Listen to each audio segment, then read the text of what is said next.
You're listening to Opus de Requiem, a 7th actual play by Hallowed Haven Studios. Hi, I'm Bookkeeper, and I'll be playing the Reverend Dr. Alexander Hutchison, the Avalon Scholar. I'm Clara Allison, and I'm playing Lucia Di Felici, the Vodace Strega. Hi, I'm Glamour. I'm playing Viviana Lucani, the Vodace courtesan and daughter of Sophia. Hi, I'm Overthinker. I'm playing Alonso Hernandez, the Castellan swordsman on a quest. Hello, my name is Typhoon, and I will be playing Heinrich von Groth, the Eisen war veteran.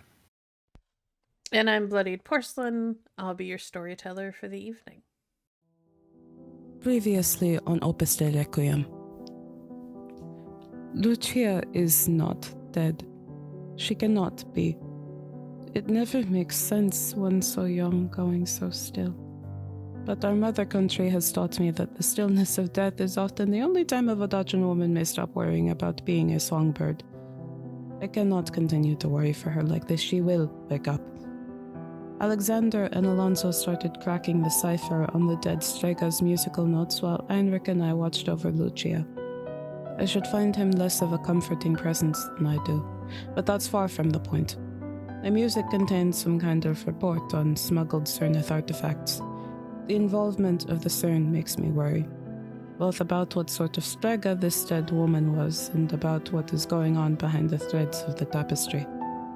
We investigated Henri's room, and Lucia was right to trust in Henri. He kept every single one of her letters. Seeing something so pure is almost enough to make me consider reading love stories again. Well, it's a good thing neither Alonso nor I will have to kill Henri to defend Lucia's honor from some grand deception. Of course, because nothing can ever be simple, it seems he is involved with the Knights of the Rosencross. Theirs would test me by having me contend with those who always stick their noses where they do not belong. Heinrich will arrange for me to meet with Jamais. I'll wear something enticing and say a prayer to Theos tonight. I will save the Imperatrice. I will never fail the Order.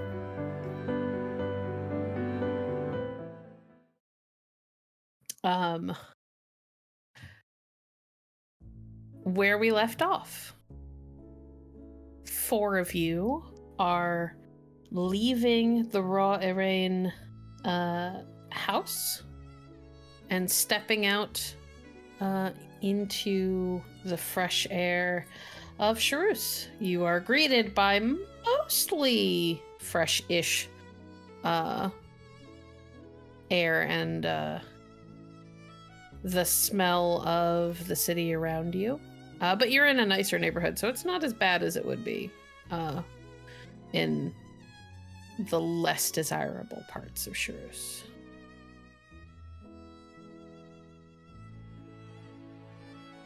I think we should. Yes. Go ahead. No, please. I believe we are on the same track. That these things should be put safely at the college.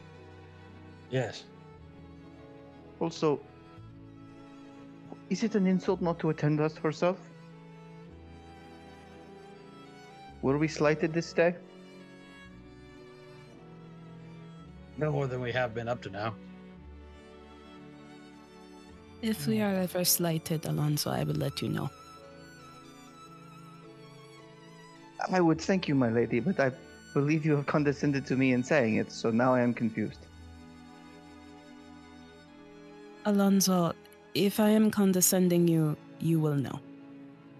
It will be very obvious, trust me. Certainly. In any event, I think we should check on Lucia. I am a little nervous having her at the university without us there.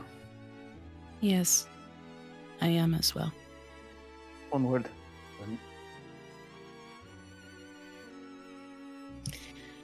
All right. You all head off across the city. No one stops you. No one interrupts you. It is a pretty typical day. You're also fairly large group and walking with probably one of the biggest men most people you pass have ever seen. So, with a sword that is bigger than most people you pass. So, I somehow doubt that anyone's going to try and get in your way, at least for right now. It does not take long for you to reach the college. What do you do? Go check on Lucia. Yeah, go to the room. Gunther? Yep. Any changes? Gunther is sitting kind of stone-faced, with his sword still out of its sheath against or across his lap, where you left him. It looks like he probably hasn't moved very much since you left. No changes. Very good. Has she stirred at all?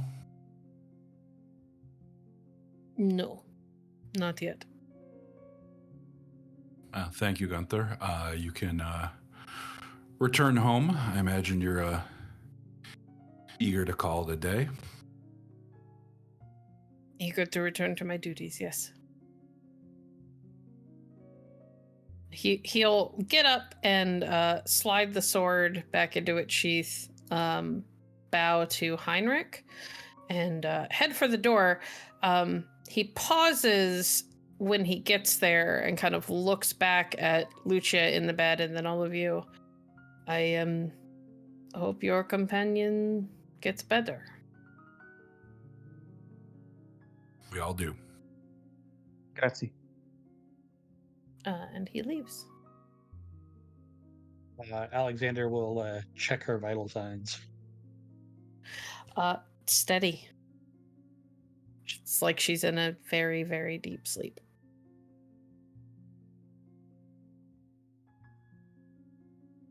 Physically, she's still fine. I am concerned, though, that she has not woken up yet. I'm gonna grab the smelling salts from my bag and try them again. Lucia, roll me resolve, please. 11. Okay. We're gonna put a pin in the rest of you and what you are doing. Wow. For a moment, Lucia. Yes. You are sitting in your small, simple room at the Dilettante. Except that this place has always been pretty plain, and your clothes have always been black, and everything about this place has been drab the entire time you've known it, but somehow you are sitting on your bed in the most brightly colored gown you've ever seen. You don't know where you got it, but it feels like it was made for you. It fits perfectly. It's a riot of red and bright blue and yellow and just all of these incredibly bold colors that really shouldn't work together as well as they somehow do with the pattern that's been dyed into the fabric. And as you study it, it feels like the pattern itself shifts and changes, because every time you think you have figured out what the pattern is and why the colors work, you realize that you're wrong. The colors still work, but the pattern isn't what you thought it was. And you are listening to, like it's been carried to you on some far distant breeze, the most beautiful music you've ever heard. It is haunting, sad, but sweet, inviting but somehow unknowable. And you're alone on your bed in this place that you swore you'd never come back to. Is my mandolin nearby?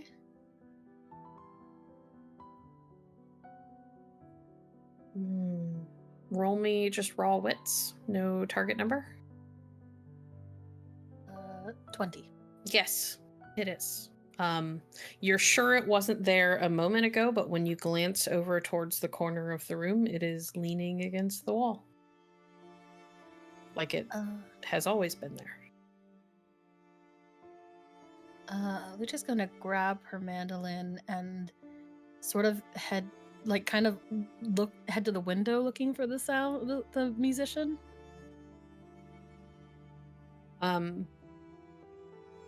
You look out of the window and you don't recognize anything outside. It's weird. It's like some vaguely unknowable half-shapen city stretches out around you, but it's nowhere you've ever seen before, and the sky above you is like someone took a night sky and inverted it. Like the sky itself is this deep kind of liquid molten silver, and the stars are little bluish black dots in it. Odd.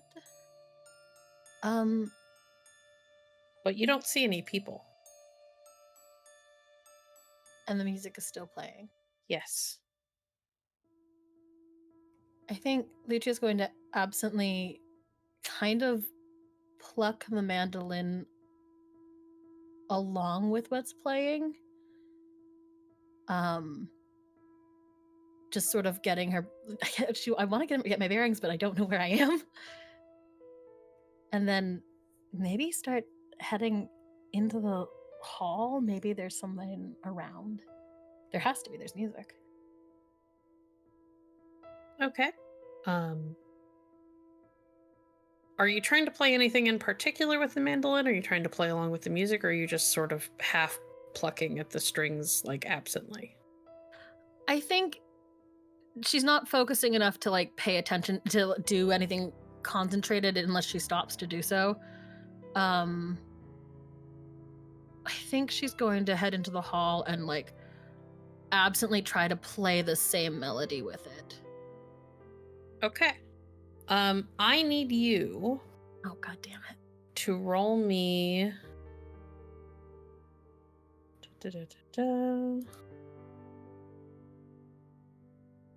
What did I do with your sheet? There it is. Roll me resolve and musician mandolin. No target number, just a roll. You can spend drama dice if you want to increase your outcome. It's a good die pool, but I will just to see. Well, do your drama dice after you roll. You should always roll normal first. 23. 23 is very good. Okay. I would like Alexander. I need Alexander to roll me. Let's just go straight wits. Again, you can add drama dice if you would like. Is this perception related? Yes. Okay. I can add keen senses? Yes. And your target number is 20. I will take 1 raise. Well. All right, Alexander, casually pulling out multiple 10s again. Jesus fuck. That'd be a 48. 48. That's ridiculous. Okay. You are looking her over, trying to figure out what's going on. When you look down at her fingers and realize that they are moving against the bedspread that's been pulled up over her. and they're moving like it doesn't given how well you rolled, they are moving like she's playing an instrument. They are curling and pressing and then occasionally like tapping, like she is pressing her fingers into the frets of a stringed instrument, or the neck of a stringed instrument.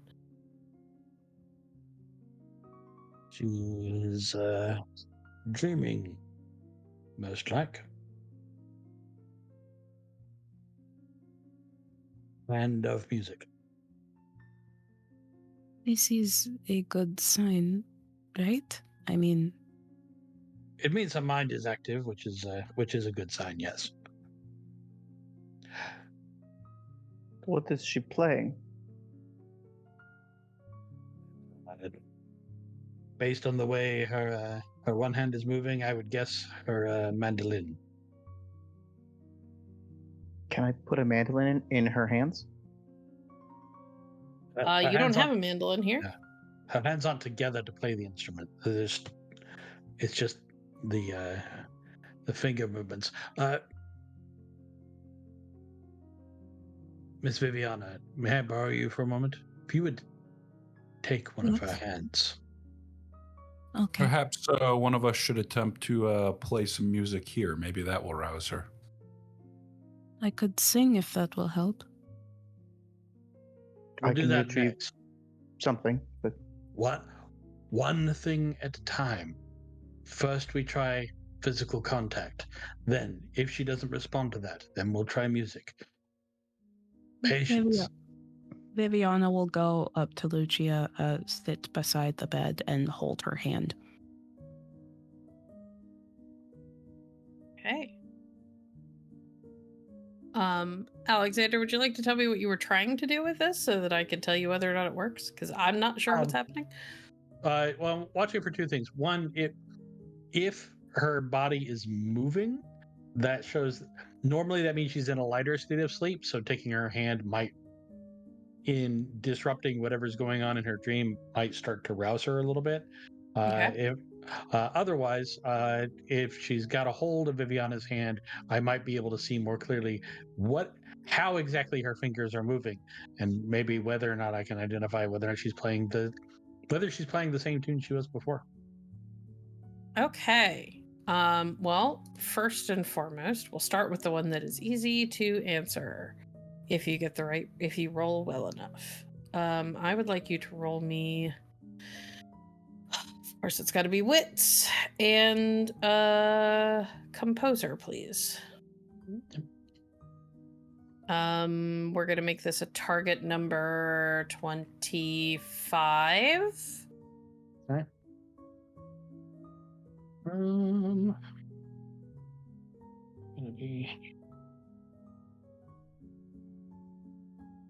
Do I dare? Yeah, I got 4 drama dice. I'll take a raise.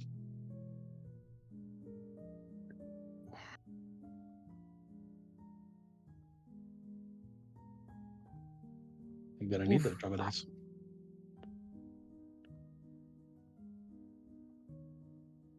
There we go, 27. All right, 27. Wait, you said 25. I need to spend one more because I took a raise. I need a 30. Oh yeah, that's fair. No, that is 29. That is 29. In for a penny, in for a pound. Do it. And of course you get a 10. Of course. Reroll the 10.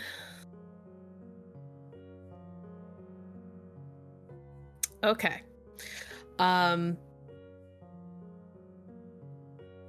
It takes a few moments. She does not seem to stir just because Viviana is holding her hand, at least not for right now.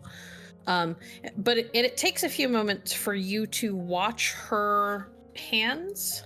Mm-hmm.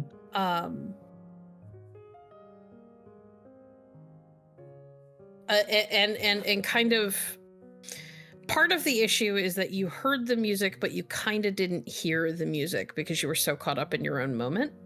Right. So you're trying to parse what you can remember of the music, which has been difficult at best throughout all of this. It's like it doesn't want to be remembered, or your mind doesn't want to remember it. Like it slips away like a dream. You know what I mean? Mhm. Yep. But you catch little snippets that make you think of it. And you are reasonably certain that she is at least trying to recreate the same song. You're not sure how accurate it is, though, without hearing it. Okay.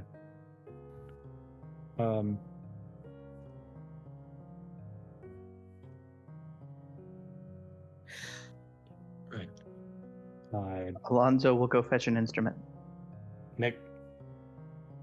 Next will be music. Alonzo, you play. Viviana, you sing. I'll be over here, and I'm going to take up some of the notes that Lucia made and try and fill in some of the gaps in the music she wrote, in the parts of the music she wrote down before it all fades away. Okay. Make me a resolve and composer check. Sure. You're looking at a target number 20 to get anything. If you take raises, you'll get more. That seems like a horrible idea, but what the hell? I'll take one. 25 then. Oof. Let's spend that last drama die and roll a 4. Oh, no, okay. Okay. You manage to fill in a little bit more. And by the time you do so, your temples are throbbing. Yeah.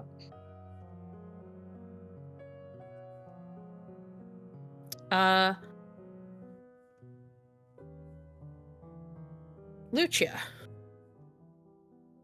you are wandering the halls of the dilettante, and as you are playing, your fingers have always been pretty deft, good at moving over the strings of your instrument, unimpeded. You haven't had an issue with hesitating or not being able to hit the strings the way that you want to in a very long time, like not since you started. There is something that is making it so that your picking hand is not, your fingers don't want to move the way that they're supposed to. It's like there is something trying to hold them in position, kind of stretched out over the strings rather than being able to curl to pick the way that you need to. I shake my hand, trying to loosen my fingers again.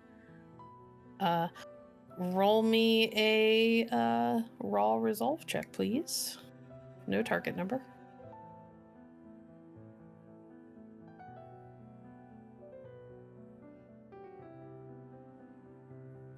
Roll that 10 again.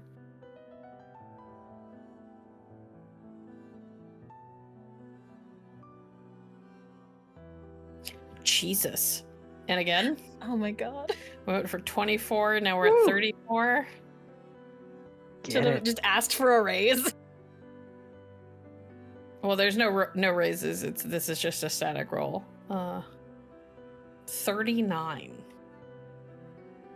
It is as Alonzo is just reaching the door to the room, that Viviana and Alexander, or Viviana, because Alexander has turned away to write. Viviana, you watch as Lucia's eyebrows furrow in what looks like annoyance and frustration, and then her eyes fly open at the same time that she swats your hand away. Oh, thank Theus. Hey. Immediately Lucia, just pulls Lucia into a hug. Tears his teeth, and Lucia pushes Viviana off of her. Welcome back to the land of the living. It is good to know that you are alive, so that I can kill you myself. Indeed. Yes. Lucia, as you are getting all of this input, as you are waking up and all of these people are talking and all of these things are happening, you immediately begin to realize that you are losing pieces of that dream.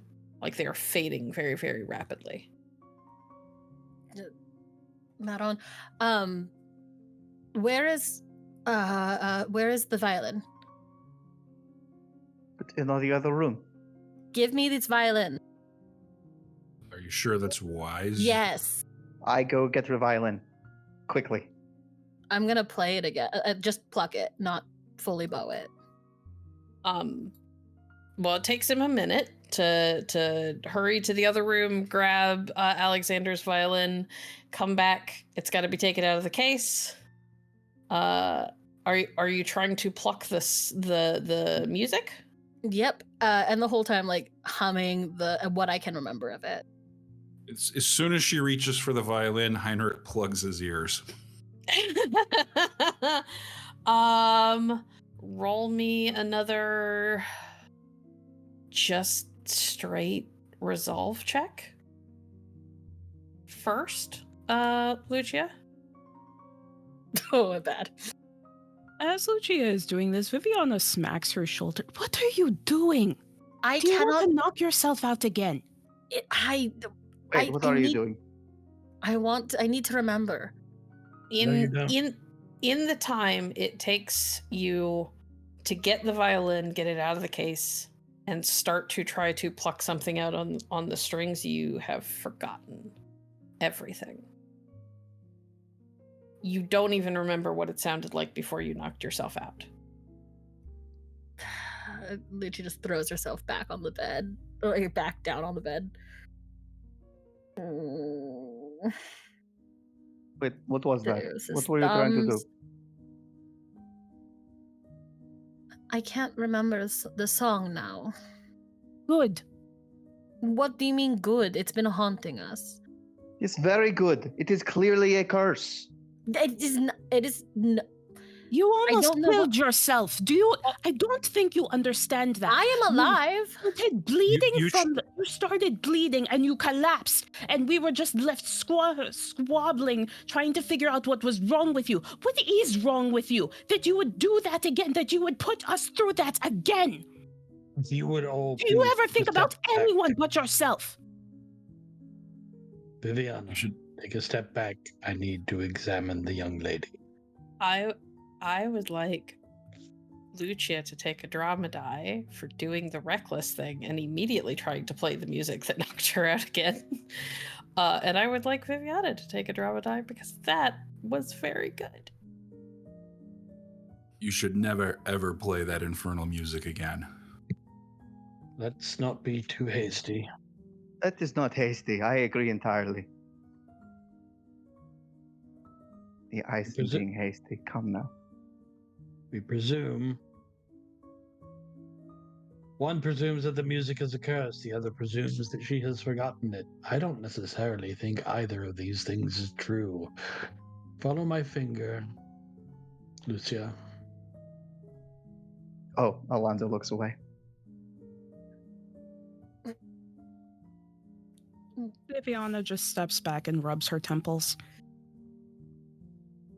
Is Lucia gonna follow the finger with her eyes? Yeah. I think Alonzo steps next to Viviana and says, "That was good. She's going to hear it at some point. Better it come from a friend." And What? Heinrich adds, this girl is going to be the death of all of us. I can't.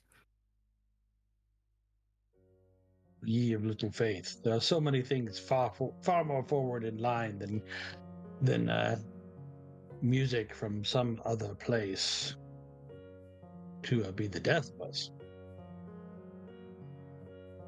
What happened? You did go unconscious. For several hours. That does not seem like a curse. Wow, the blood coming from your nose was certainly not a desired outcome. And our ears. You also triggered strong and bittersweet memories, at least in me. All We'll call it music. a hallucination. Well, less common. All music should speak to your heart a little bit. No. This was Speaking not to the that. heart- Speaking your heart is different than causing some sort of attack in your brain and falling unconscious for most of the day. Music is not supposed to make you bleed from the ears or the nose. Clearly, you've never listened to Usuran music. Yes, if I went to the opera and started bleeding from my ears, I assure you I would not return to that performance again. Which is why we shall not return to this one. I just don't understand what it is. Good. To understand such a thing is often dangerous, and yes, the professor and I have discussed this. We should look into it more. But for now, we do not play it. I am fine with trying to understand things, but perhaps it is not the best course of action to immediately try to play the song that caused you to pass out. It's a fair point. What if it But you does were more trying- damage the next time? But, unless I miss my guess, you were attempting to try and remember it before it faded.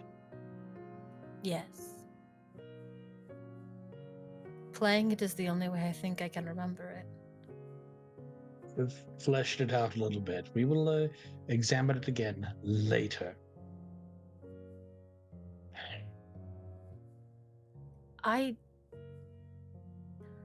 I want to know what it is. I I'm- We can understand try that and desire. we can try and discover what it is without you playing it again. What you should understand is that we were all extremely worried about you. We had no idea when you would wake up or if you would ever wake up. And if you do that to yourself again, well, we will be extremely upset with you. I will kill you myself. Is that? Lucia waits a minute.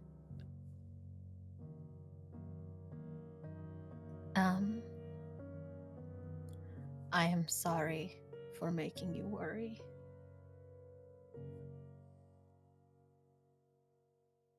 I did not realize that it would be so dramatic.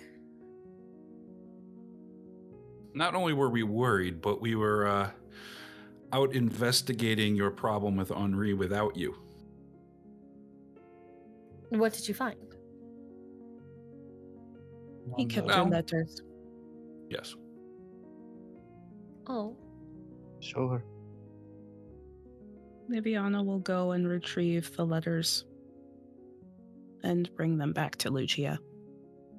He In a had them hidden hidden. compartment. Yes. Near the headboard of his bed. oh. He had a collection of texts to learn Vodachin.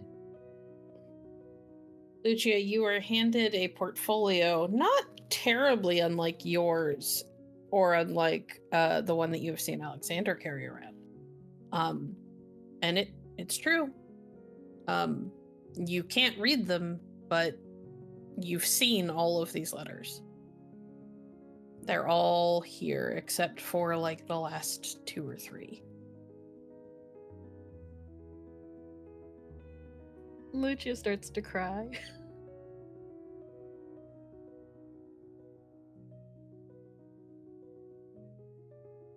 Viviana, I think, just reaches forward, sets a gentle hand on her back. You were right. He truly does care for you. I told you. Indeed.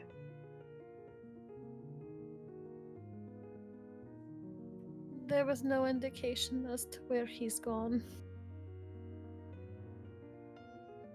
Some, perhaps, but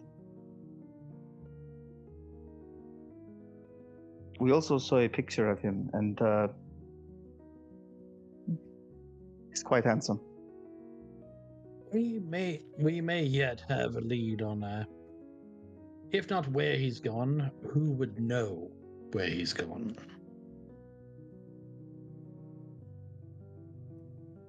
Yo,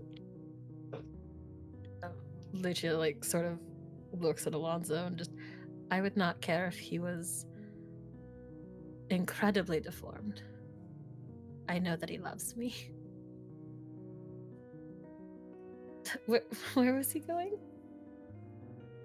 we don't know yet, but he was keeping a particular number of roses all throughout his room.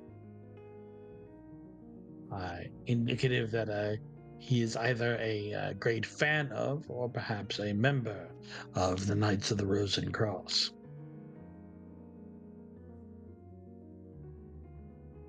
And we also found several hidden papers with some interesting addresses on them that may lead further clues as well. I think at least one set of the letters is encrypted in some fashion. I will turn to those here shortly. Speaking of encryptions, the music that you found with the dead woman, there was a code hidden in that. And yes, Alexander and Alonso were able to decode it in record time, I must say. Only took us 70 minutes. Adriana was working with some sort of group that was collecting artifacts. One, however, was intercepted.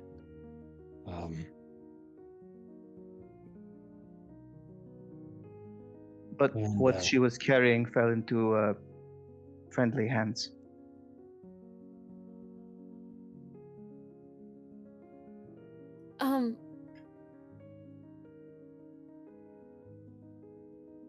Adriana was smuggling artifacts with a music code. Yes. That is 2.5 mysteries. Is there any sort of roll I can make to see if the name Adriana rings any sort of bell for me? No, because I can tell you that it doesn't. Okay. Just checking. Mm-hmm. Adriana was missing for a long time. We thought she was dead. And she was good at missing. Well, good point. Yes.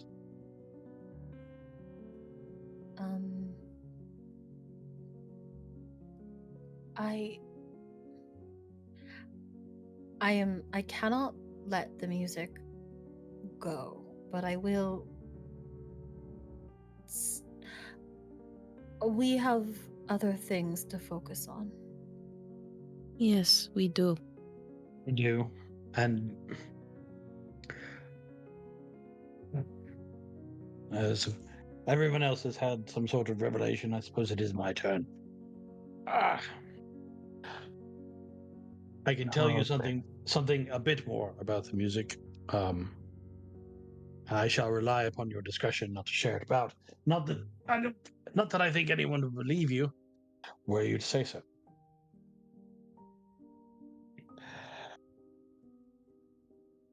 Yes. I came to Montaigne to engage in an investigation of a discovery in La Petite Charousse, the sewers. And he's going to take the sheet of music and put it up on the wall. Alonzo, will you hold this here for a second? Alonzo does and sort of points over to where you left the star chart. Now, this is an astronomical map that I sketched while in La Petite Charus.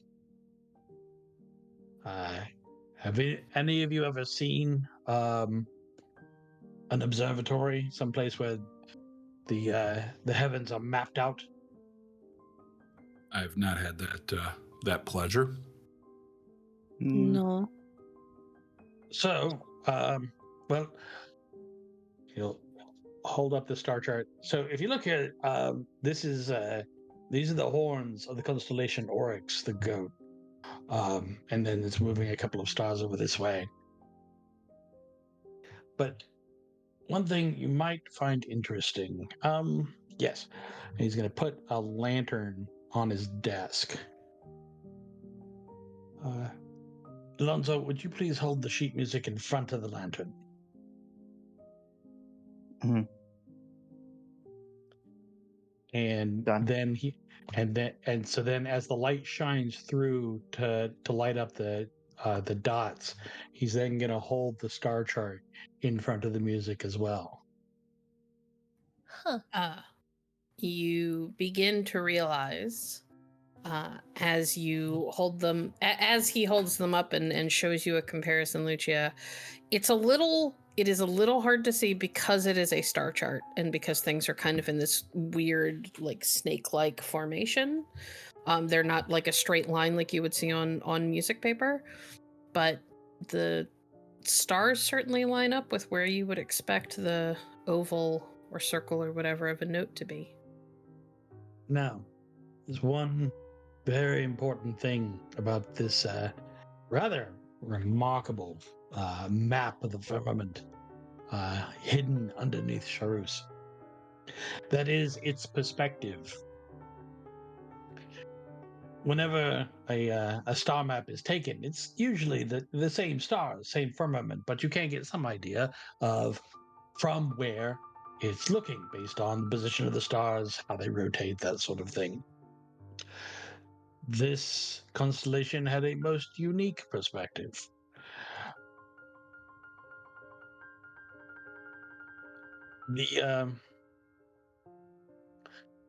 If you go from Sol, if you go from our sun outward, we are the third planet along, and then there are 4 more that we have discovered. Based on the position of Sol in this star chart, this came from somewhere. This constellation, this map, was made somewhere beyond that 7th planet. Alonzo drops the chart. And you can tell that just by looking at it? Again, based on the way that the sun rotates, or rather the way it shouldn't but does, the arc. It is made from the perspective of beyond. Someone Chaos. very far out in the stars. No. Theus is the creator of all things visible and invisible. That includes the firmament. Does This is That is quite interesting.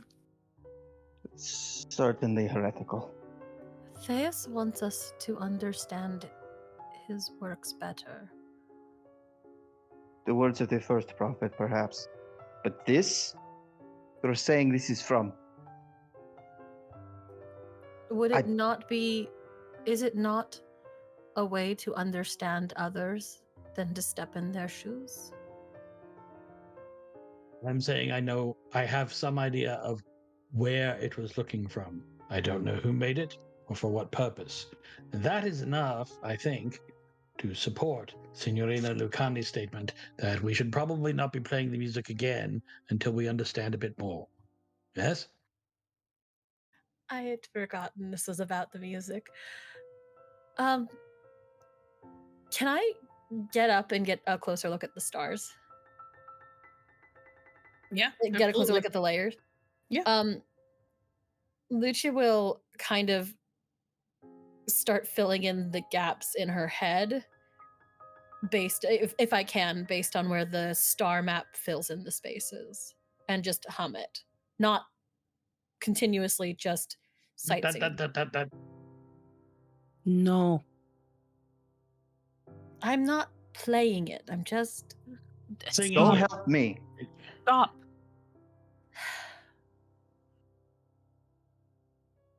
I do not have a draft to give you to grant you patience, so you're going to have to grow some of your own. If you go unconscious again, what would you like us to tell Henri about why you are not there to see him?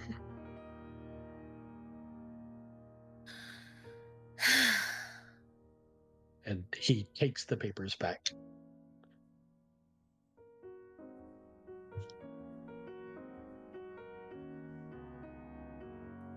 Fine. If we are not going to speak of this, You may speak of it all yes. you want. You may speak of it all you want, but do not play it, do not hum it. I think those instructions are simple. I will not repeat the music. Thank you.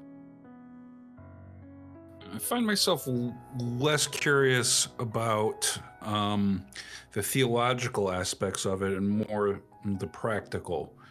What is this trying to communicate? Why would this star chart be made?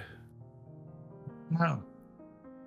Like I said, Deus wants us to understand him better, and the best way to do so is look through his eyes. A view from the eye of God. Deus above, seeing our world from it. Want us to find him? Lucia, I have a question. The golden thread, can you still see it? Can I? Well, let's see. Let me look at your sheet. Roll me resolve. Resolve +3. We'll go with your highest rank in Sorte. Which it looks like is cups. What's my target number?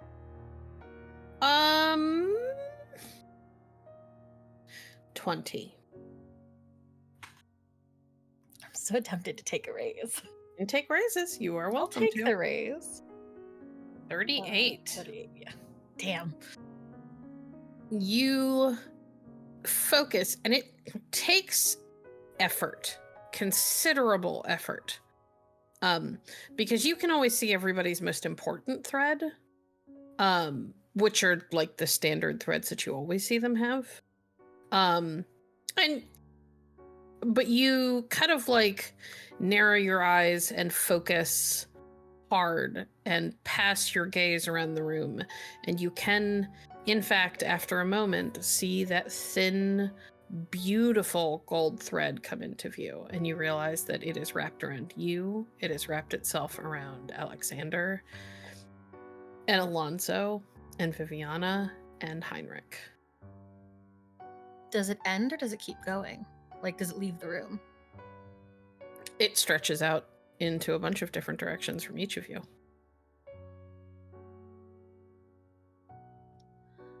But the further it gets away from a person, the more it fades from view. Can I touch it? That's weird. I know I can't usually. No. Because I don't think you've gotten to the touching the threads yet, have you? No, adepts can. Yeah, no, you're not quite there yet. Dottore, it's there. There is a golden thread that wraps around all of us and ties us together. There is something connecting that thread, that music, and, he points at Alonso, that artifact. What artifact? Monsieur, I suppose it was too much to expect that might remain in confidence. I think the time for confidence is long past, Signor. Alonso, one of the things on our to-do list is to kidnap the Empress. All the more reason to keep our secrets limited so that they are easy to track. Alonzo reaches under his shirt and pulls out an amulet. I am not repeating the story of how I got this. I want to know how you got this. Absolutely not. Are you holding it out to her? Or are you simply holding it in your hand? I need to know I how to have pulled it describe out this. of my shirt and I'm holding it like from behind so that the room can see it. I've not taken it off my neck. Okay.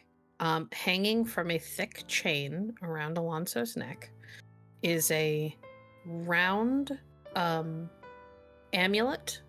It looks thickly cut. It's not like a thin thing. I would estimate that this thing's probably a quarter to half of an inch thick. And it is decorated in like swirl patterns.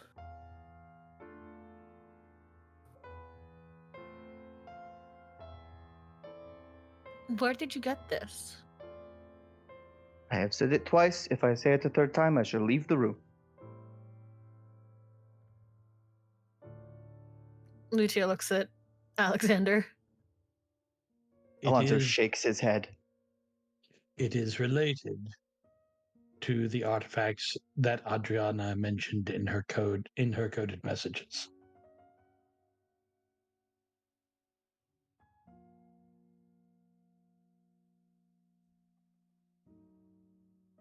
More than that is not my story to tell.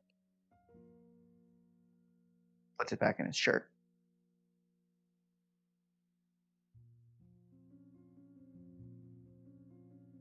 But I do believe that they are connected. The music, the amulet, the thread.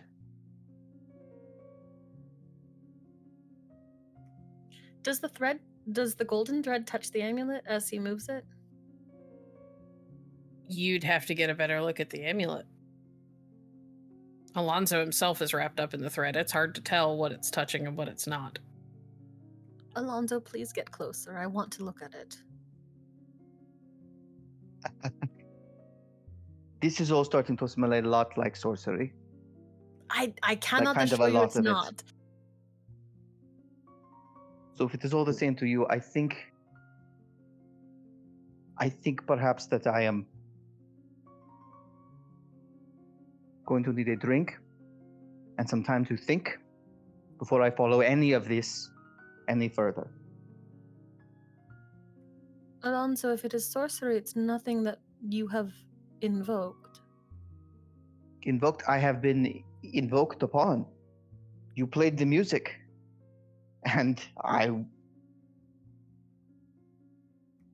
if we are cursed together. And I am not convinced it is not you that has done it. I could not have cursed you this way. Is that so? I would have had to kiss you. Oh. Lucia looks at Viviana for confirmation. Viviana nods. I think we can all agree that that is unlikely to have happened in recent history. Certainly not. It is very hard to subtly curse someone. The music was not subtle. The music was not a curse. Again, I have your word to go upon.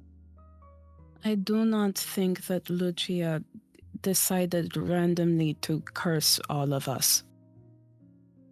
I did I'm not say not it was saying- intentional. Alonso, please, you are stopping answers from being found if you do not... Let me look at it, please. That is my intention at the moment. These Lucia's answers... No. Biggest puppy dog eyes. These answers could easily endanger us. We've broken the code. We know who the woman was.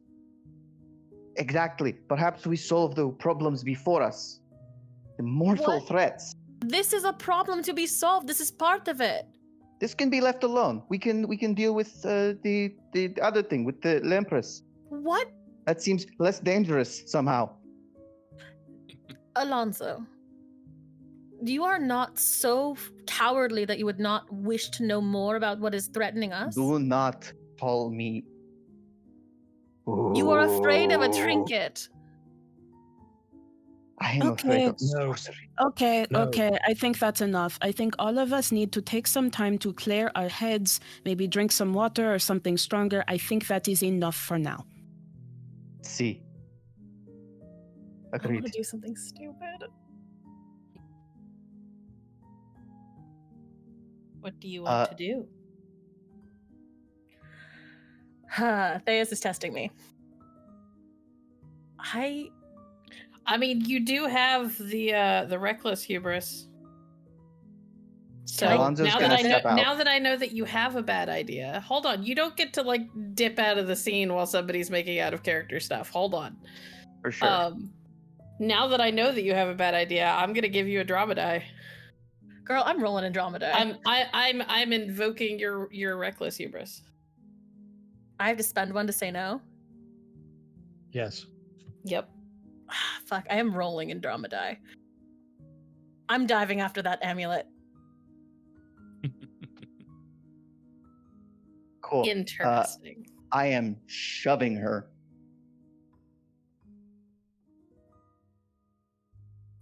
I'm so sorry. So the interesting part of this is that neither one of you have hand-to-hand combat.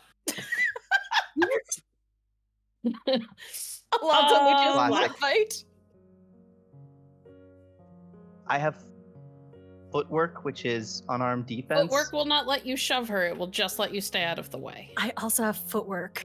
Okay, but you don't need a defense. You have to attack That's him. Cool. I'll jump out of the way. Let's see. What to have Clara roll? Clara or Lucia, roll me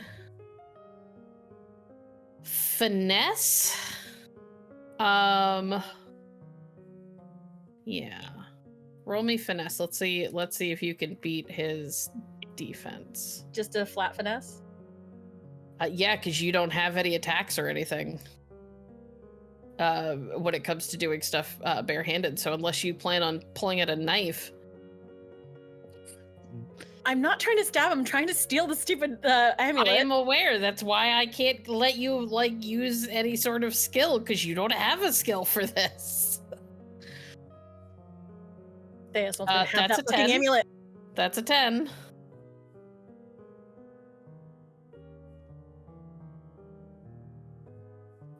Okay, so that's a 25. What's your passive?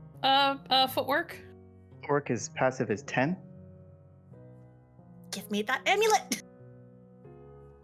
I would like to make an active defense. Yeah.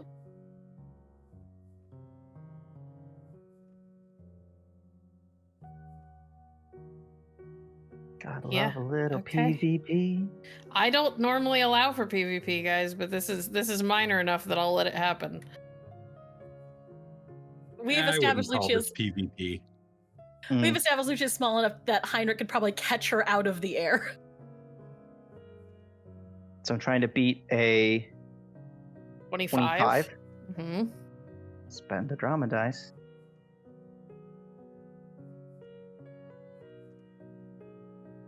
21. One more. Oh, come on. I didn't get to roll extra dice. I mean, you did. You chose not to. You could I always. didn't think I had to. There we go. Yeah, you lunge at him and you are absolutely sure that your fingers are about to wrap around that necklace. And at the last possible moment, you kind of stumble into him and he uses your momentum against you by kind of spinning and sidestepping at the same time. So you kind of run past him, barely catch your feet. Heinrich is going to step between the two of them and say, both of you, stop this foolishness immediately. Me stop this foolishness. Tell him to let me see it. Alonzo, will you please step outside? Absolutely. Happily. Viviana wants to know what time it is. Yes. It is afternoon. Afternoon. Okay. It's too early to turn in. Even though Viviana at this point kind of wants to. Viviana's just going to go towards Lucia, just saying, "You need to know when to stop." Yes, you have to respect the boy's privacy. If he doesn't want to talk about it, he doesn't want to talk about it. Try being more persuasive and friendly as opposed to just grabbing what you want, like a child. Alonzo would not give me anything I wanted regardless. He is convinced that I'm going to kill him or curse him or whatever. Therefore, you will take without asking? You are not going to convince him otherwise by attempting to tackle him. Plus, he's quite a bit bigger than you are. It's not that much bigger. Alexander is going to step outside the room. I tell you what, Alexander. She is testing. She puts a great test upon me, sir. She does. The two of you squabble like you grew up together. If we had grown up together, it would have been all the more reason for me to leave. Take a breath. Let's go get that tea. Follows Alexander. Back in the room, Lucia is getting scolded by mom and dad. Young lady, just because you want something does not mean that you can take it. You must learn to control these impulses and respect his privacy. It is simply poor behavior. If you were my daughter, I would punish you severely for this. You could try. The truth of the matter, first of all, Heinrich, this is not just a sweet or a toy. This is there are answers in that amulet. And we will get those answers. Will we? Yes, because I guarantee you within a few moments, the Reverend Doctor will convince Alfonso to let him examine the amulet to try and figure out what secrets it contains. He cannot see what I can see. You know, Lucia, just because your brain tells you to do something, it does not mean you should act upon it immediately.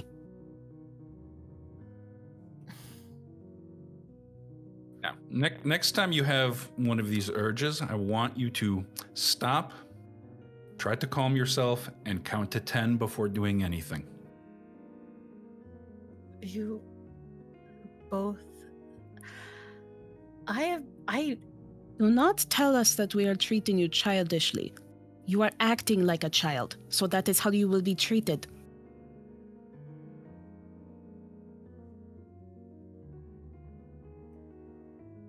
This is bigger than Alonso's cowardice.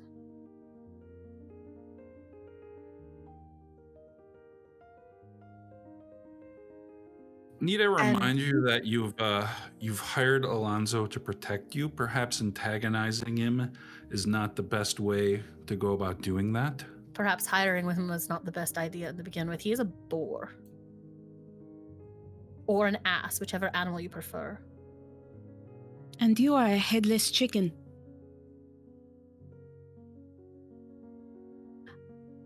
I managed to knock yourself out. I have managed to get myself to Montaigne almost entirely on my own cleverness.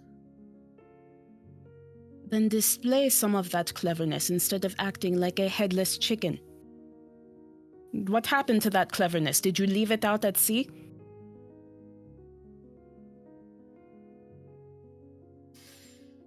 Lucia sort of has the huff.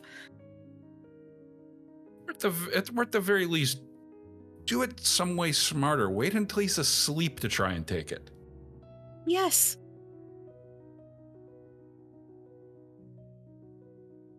Vero. For goodness sake, did no one ever teach you that you catch more flies with honey than vinegar? I was not supposed to be a person who caught flies with honey. Viviana rolls her eyes. You don't have to be a courtesan to know that men respond better to women stroking their egos than calling them cowards. Viviana, you and I both know that I was not trained to be a partner to a man. I'm not asking you to be a partner to Alonso. I'm asking you not to try to tackle him randomly.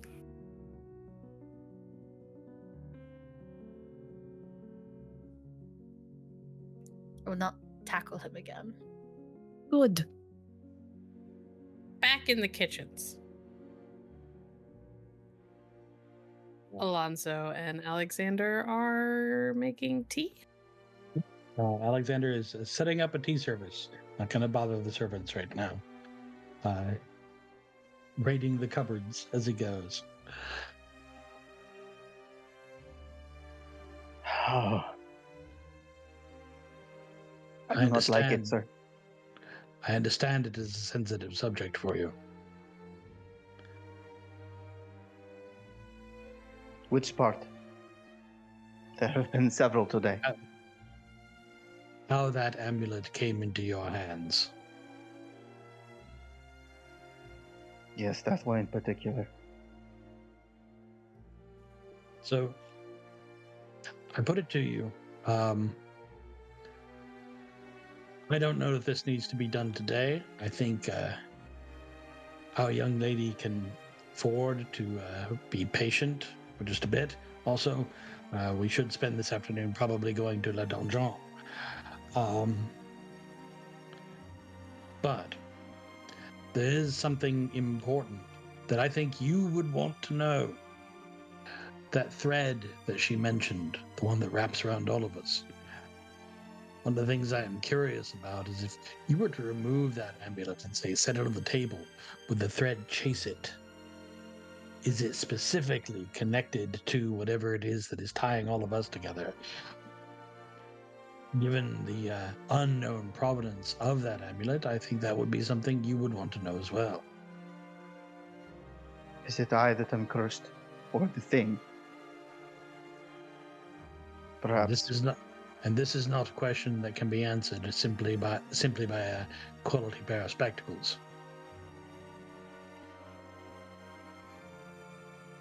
Perhaps. But, as I said, I think it would be best if we let tempers cool before we open this question again. Indeed. I think that there is much here that we are... Lucia, for all that I can tell, is not the grand world-shaking sorceresses that her nation is known for. She's an amateur. She's a novice. It's the difference. Indeed, a novice. As are you with the blade at your hip, sir. And my failure cost lives. Could have cost another quite recently. But both of you have skills that will be necessary to resolve the smorgasbord of problems in front of us. And it is important that you acknowledge that.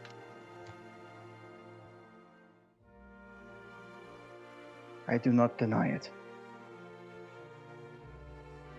I think there might be others who are better versed than she in matters of magic. And you would invite them into our little conspiracy? Potentially. Bringing them into danger as well? They are well versed in danger as well. Trained to deal with exactly this sort of thing. And I know you object to them. I know you object to their existence, often to their methods. Alonso, I'm only going to say this once. You breathe a word of any of this to the Inquisition, we shall have no further traffic together, you and I. Not a whit. I will abandon you to whatever fate has left you. They have murdered my friends. You side with them, you side against me, and I also am a man of honor. Do we have an understanding, sir? We do. Pass me the sugar. Here you are.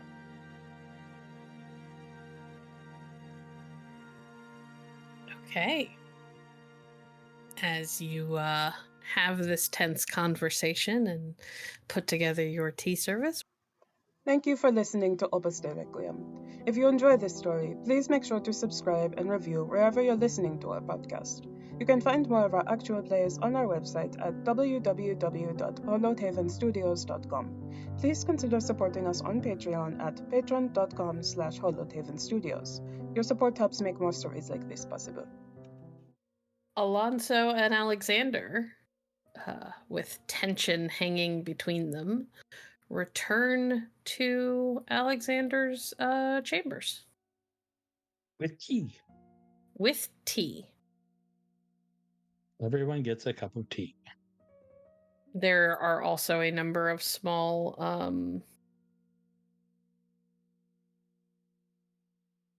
like breakfast crackers or like snack, like dessert crackers, sorry. Yep. Lucia like realizes that she's been asleep for, I want to say, 8 hours. And is Most of the hungry. day.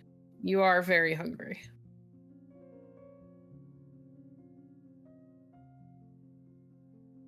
So as Lucia ravenously begins to dig into the tea service. As everyone has their tea, Alexander will sit down.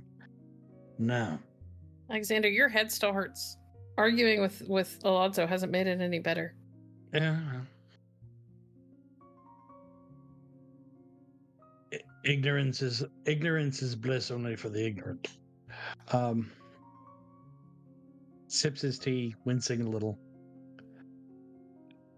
I think perhaps we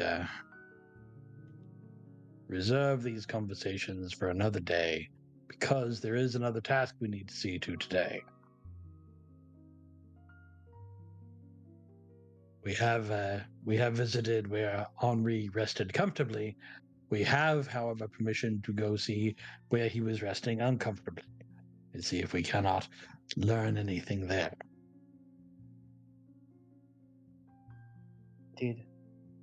Indeed. Agreed. We definitely should visit the dungeon with great haste. And as he's talking, Heinrich pulls out his flask and adds a little brandy to his tea and offers anybody else some if they wanted it. Yes, Oh, please. dear Theus, yes. As the conversation turns back to Henri, Lucia, I would like you to roll me wits and politics, please. I knew I should have bumped politics.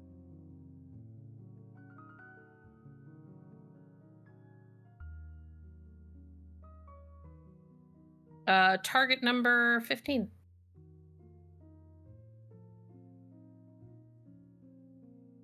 Can I take a raise? You can, sure.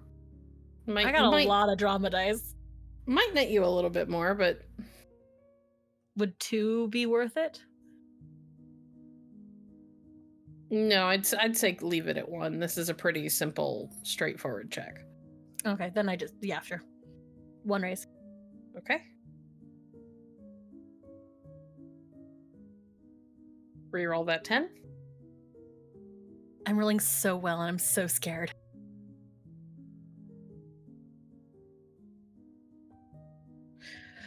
With a 30, when your target number was only a 20, Lucia, as 25. the converse, Oh no, 20, you're right. as the conversation returns back to Henri, your mind drifts to the implications of what they have talked about. and Alexander's words, he is either a great fan of or potentially a member of the Knights of the Rosencross, rings in your mind. The Knights of the Rosencross are well known among all of Thea. Everybody knows who they are. They are celebrities, for better or worse. They also tend to be, at least have some members who are fairly well involved in politics, highly placed. And as you think it over, and all of the members that you have seen or heard of, and the couple that you have met, you haven't met very many given your upbringing, but you've met one or two. It occurs to you that none of them, man or woman, was ever married. None of them had any children that you were aware of.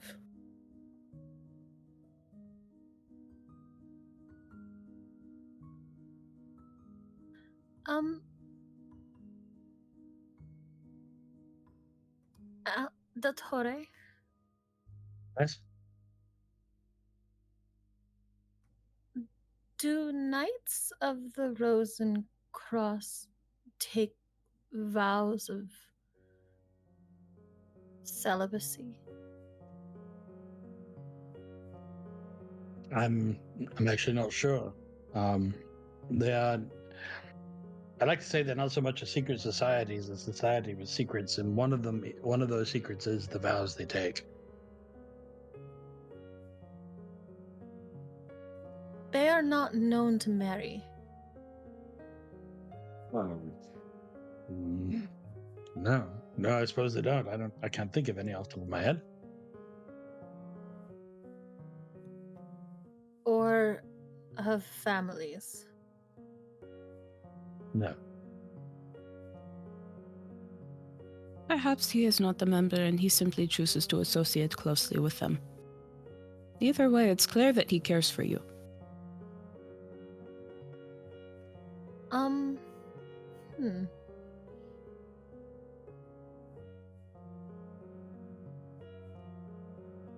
So what we know of I'm trying to what do they occupy in like the popular consciousness? You're gonna have to be more specific. Lucia says this very, very quietly. He would not have joined the Knights of the Rosencross, right?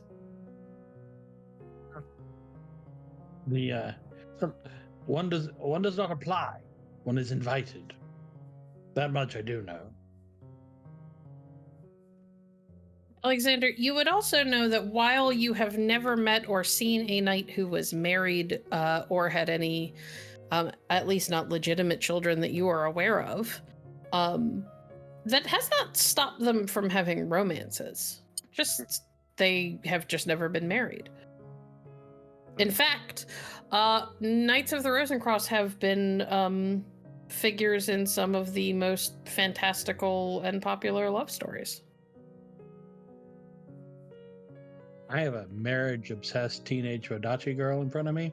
That's fair. I'm not saying you're going to tell her. I'm going to keep that to myself for now.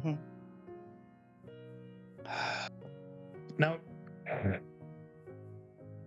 Before we head to the dungeon, Lucia, I'd like you to come with me. I need to freshen up.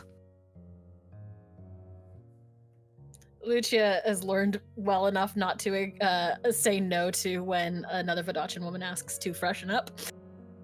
So she will go.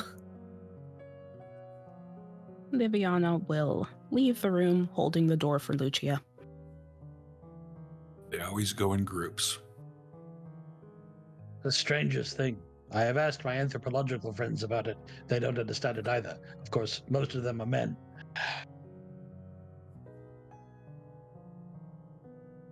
Perhaps we are better off not knowing. Viviana leads Lucia to a room that's nearby and secluded. She does, in fact, keep like a small mirror on her just for moments like these. and she begins just fussing with like her face. I saw a picture of Henri. Echo. So? So he is very handsome. That's And nice. I would love him if he was not handsome. yes.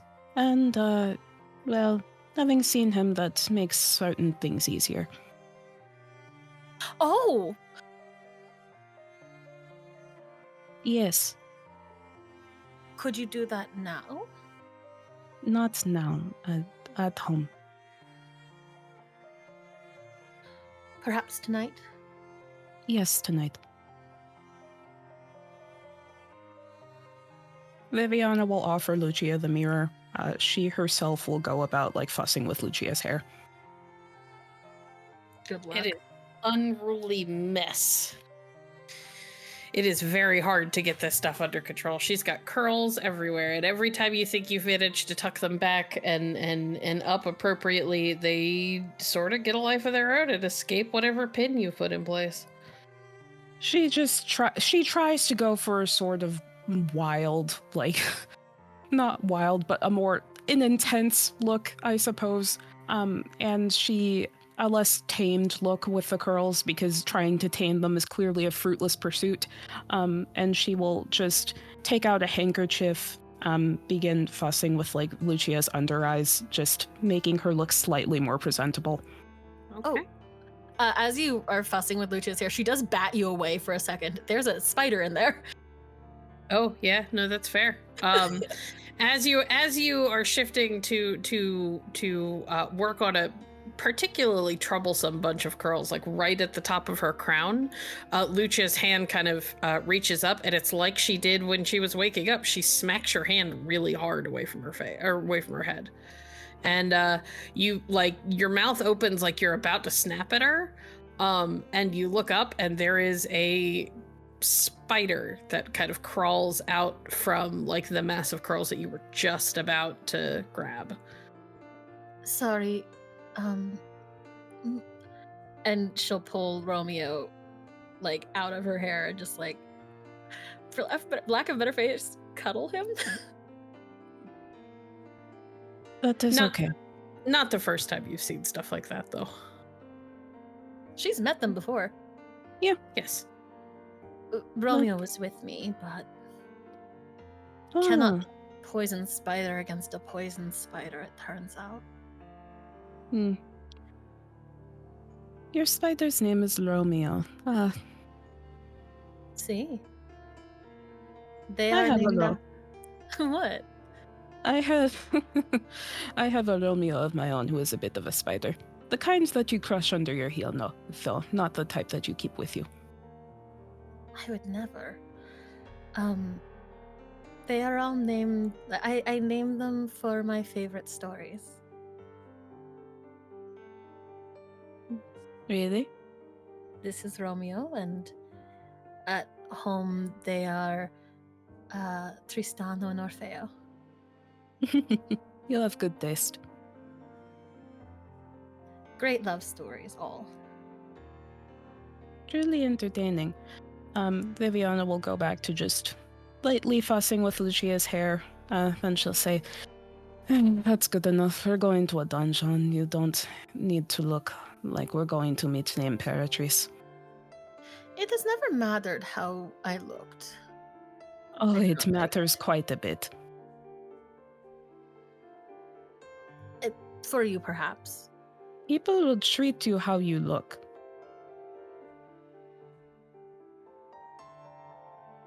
Again, perhaps. It has been made clear to me that how I look is not... It is very little more than...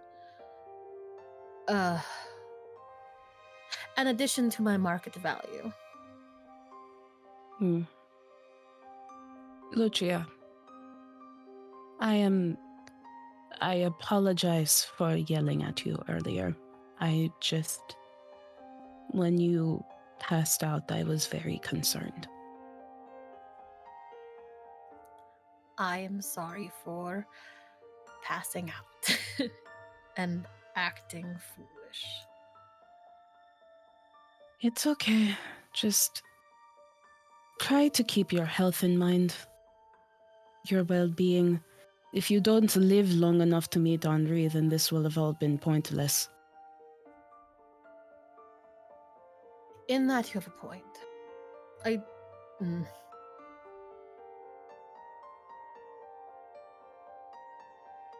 It is good to know that he does love me. I was very scared. You've been very brave in what you have done.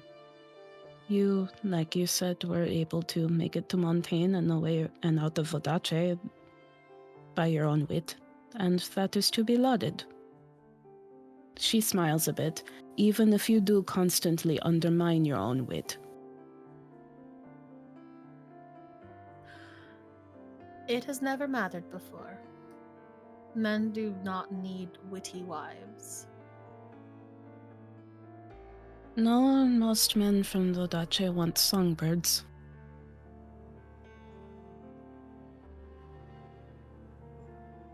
But Henri is not a Vodacian man. And that is why it's important to get him back. Viviana offers Lucia a smile. She reaches forward and pinches her cheek a bit. And if you knock yourself out again, as I keep saying, I will kill you myself. You'll have to get in line. She starts heading out of the bathroom. Viviana follows. All right. While this was going on, what were the gentlemen up to? Some more brandy, please. Thank you. Heinrich passes the flask. How much longer is the forgive me, so much has happened. I don't know how long I've been in Charus. Lemperor's birthday. We have a week, a little more. Yes, it will last for the week, so we've used up about half of that. I thought it was 2. The celebration was 2 weeks. It is I 2 believe weeks. it's It's a 1 week. fortnight. Oh, Okay. 2 weeks. Fortnight. Oh. Yep. Yes. See. So we're You've about a quarter used of the way about a through. week. Or you're coming up on a week, I should say. Sorry. So, yes, a lot has happened. And I want to be clear that I appreciate.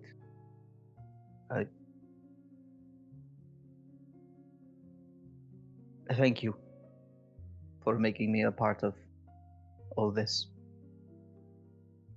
I don't know that you have anything to be thankful for. This whole situation is quickly devolving into an unholy mess.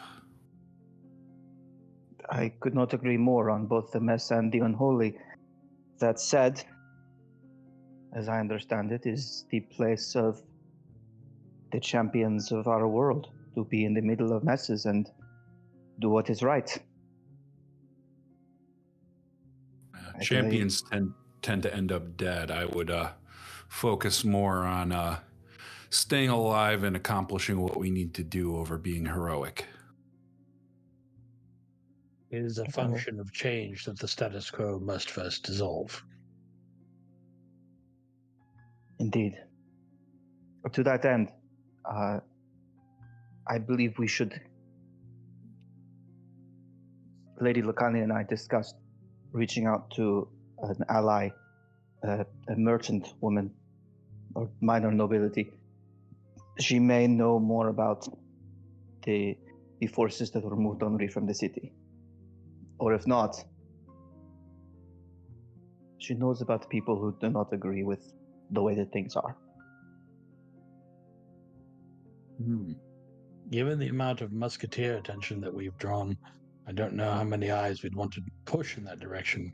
But if we come up with nothing new from La Donjon, or from perhaps speaking to the knights locally, who also, incidentally, may make good contacts for getting into good parties. That may be our port of last resort. And we do also have this second address that we found hidden in the boy's piano. I have no Indeed. idea what could be there, but if he hid it, it's obviously something that's was important to him. We may want to, at some point, travel by there to see what's at that address. Perhaps as we go, we make a conscious effort to acquire some. I looked through Henri's garments, thinking that if he was going to discreetly travel to certain parts of town, he would wear a discreet outfit. Perhaps discreet outfits are a thing we should invest in as well. Well, I'm many things, but discreet will be challenging. Indeed. You are better as a diversion. I mean, I do have a disguise I can wear, but it is worthless except from a distance.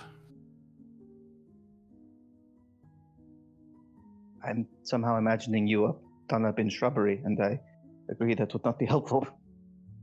No, when I've needed to travel incognito, I have a priest's robe with a hood that I can wear, but even with it, I still stand out quite a bit. What is that nonsense? I believe that Herr von Graf would make a splendid tree. Indeed, I rescind the complaint. Still, in honesty, a set of casual brown cloaks could be pulled around oneself. But let some of us move more carefully to parts of the city where we are maybe not wanted. And this is when the girls walk in.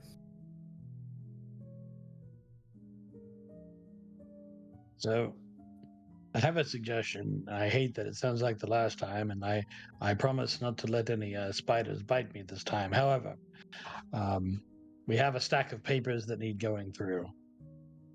So what I might suggest is that the four of you travel to La Donjon, where Alonso and Herr von Graf may inspect the spaces such as they will allow, and Lucia and Viviana might charm the guards into whatever they're willing to tell you.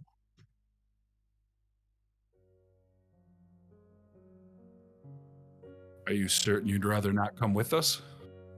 I am not entirely comfortable with the idea of splitting the group. Not when there are assassins who know where you might live. The university is not exactly a secret location, Dottore. It is not, and I would consider putting a chair in front of the door. But if we were willing to leave a sleeping Lucia here, you might leave me here to translate, to figure out. And he picks up a stack of letters. These. Our dear Henri sent a great many correspondences. Some of them interesting. These are some of the most boring letters I have ever read. They are dreadfully dreary. They concern topics. They also concern topics that would have barely interested him based on his reading. I am fairly certain they are encoded. You forget that when we left Lucia here, there was an armed guard with her. I put my pistol on the desk next to the professor, or the Reverend Doctor. Dottore, if I may, how long do you think it will take you to translate that? I have no idea. Then delaying multiple hours of translation by perhaps 1 or 2 could not affect it so much. When we retire for the night, we can leave you to your work. Oh, how thoughtful of you. You are a brilliant mind, and I would not wish to lose any scrap of evidence because you were not there to see it. My recent experience notwithstanding, my facility with prisons is somewhat limited, but if you all insist, very well. And you are good company. I would also prefer your company. Glances over at Lucia. Don't start. Besides the Torre, you get to show up. You get to walk around Sharuz with two beautiful women and an Alonso on your arm. And that has to be worth something. The value of it may be haggled over later. It was Shall a we dig. then? Oh, good, you're agreeing. I was about to offer to give you a massage if you came with. You should have I'll held take out. that too. You all head out then, or are we taking anything with us? What are we doing? My standard kit. Okay. I can't go home. It's going to take too long to go home and do anything, so. Yeah. Okay. I mean, Heinrich is just going to pick all his guns back up. Other than Jesus that, nothing. Yeah, that's fair. I forgot that you did have all of your guns out. Lucha will watch the guns go away and make make direct eye contact with Viviana and then put her hands in her pockets. Actually, well, he's going to leave the rifle just because that's a little odd to be walking around the streets with. Yeah, that's fair. Viviana makes eye contact with Lucia, looks directly at Heinrich, looks back at Lucia, and just chuckles. I could learn to shoot. Ah, yes, the idea of you with a gun would bring me great comfort. Would you like a gun? I would. No. Yes. Please. Once you have proven your capacity to use one safely, one will be provided to you. Vero, I will hold you to it. Okay. You all set out and head for the donjon. It is not a terribly long walk. It is about late afternoon by the time you get there, but you have a writ from the captain of the Musketeers, which gets you an odd look. You're not sure if they're like suspicious or surprised or maybe just, I don't know, confused by your presence. But they let you in. You are met by a musketeer kind of in the entryway. Like just inside near where like a guard station is and everything. And they kind of look you all over, and his eyes kind of linger for a long time on Heinrich. I'm afraid we can't let you inside that heavily armed, sir. Very well. It's not a problem. And he'll start unholstering all the pistols again. Is the sword okay, or must I leave that as well? You won't have room to move it, so you can keep the sword. And they'll look at Alonso, and we would remind you to keep yours sheathed at all times. See, it will be done. Viviana sets a hand on Heinrich's arm and a hand on Alonso's arm and smiles at the guard. You must forgive them, but it wouldn't do for a woman to walk around without protection. He has a moment where you turn on that smile and he looks a little dumbfounded for just a second before he kind of blinks and shakes himself out of it.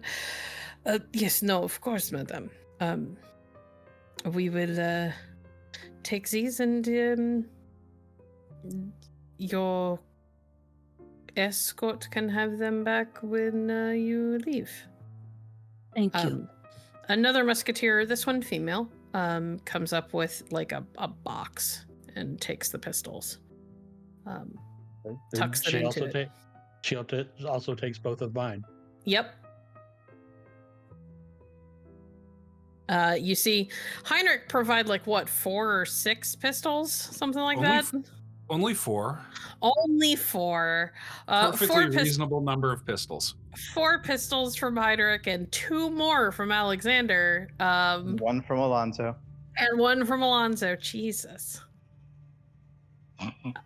And she gives all of you this look like, what the fuck are you people? But she doesn't say anything and just kind of walks off into like the little guards post room.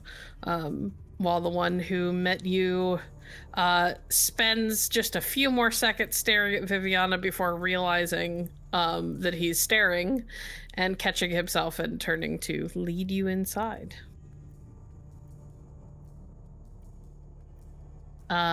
You are led deep into the donjon, down 2 flights of stairs until it is clear that you are underground. Alexander, I would like you to make a roll. I just need to figure out which one. Hold on.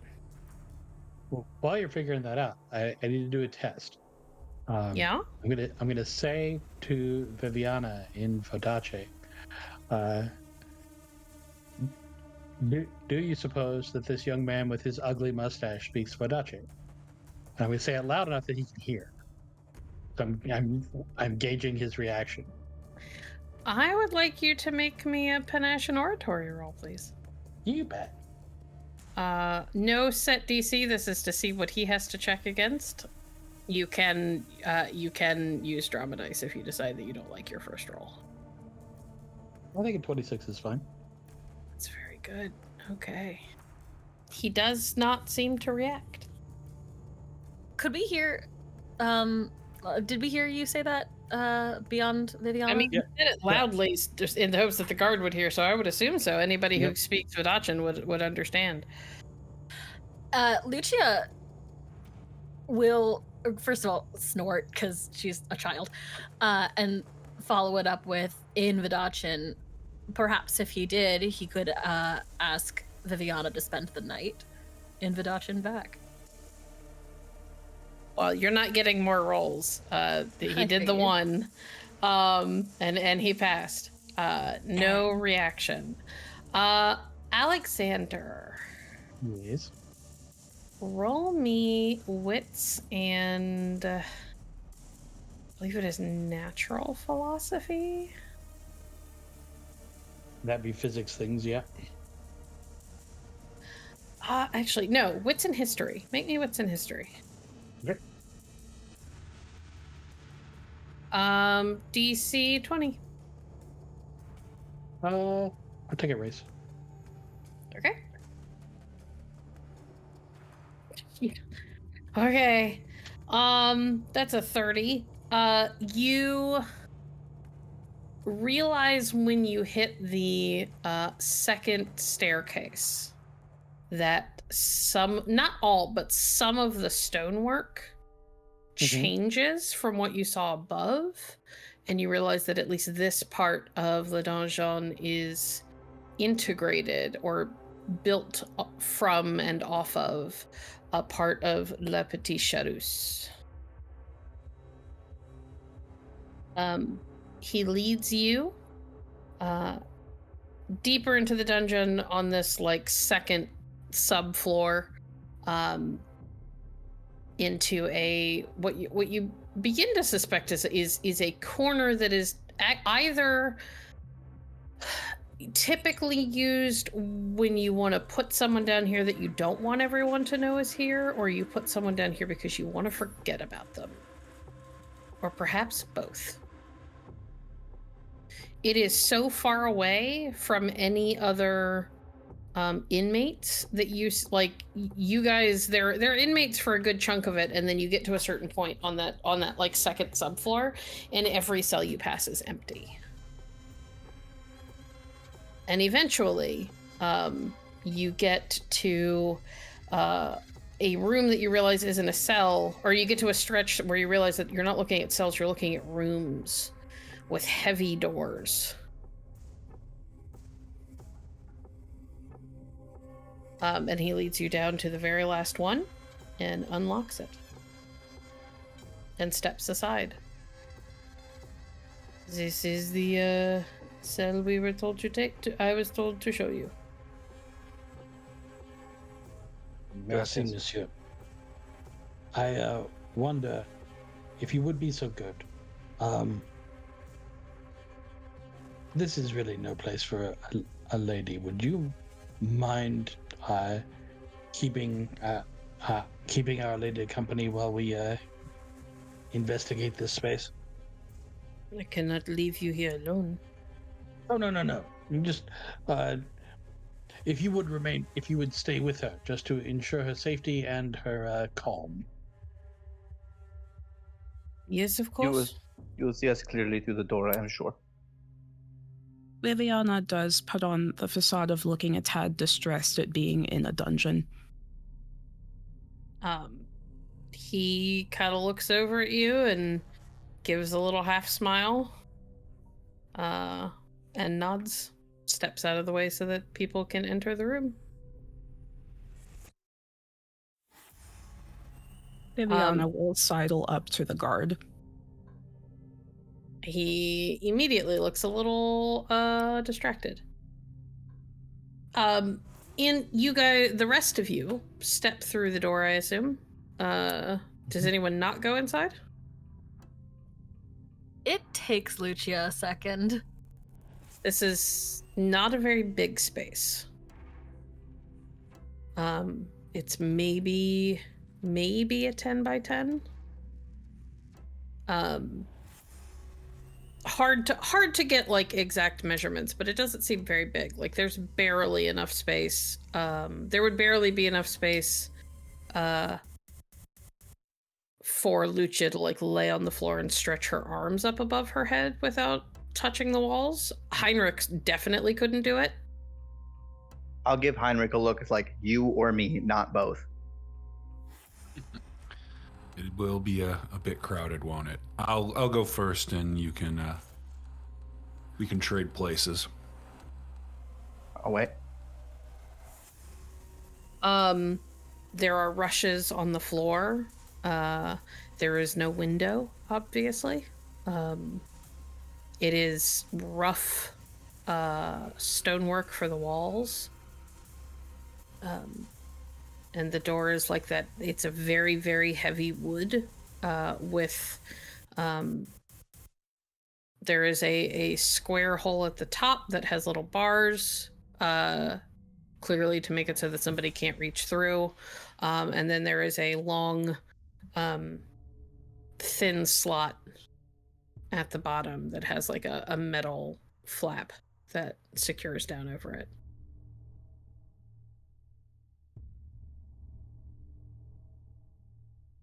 I would have thought a prisoner of noble birth would have better accommodations. I presume at this depth we brought light sources. Oh yes. Okay. I'd say you've probably got at least one lantern with you, and the guard has one. Okay.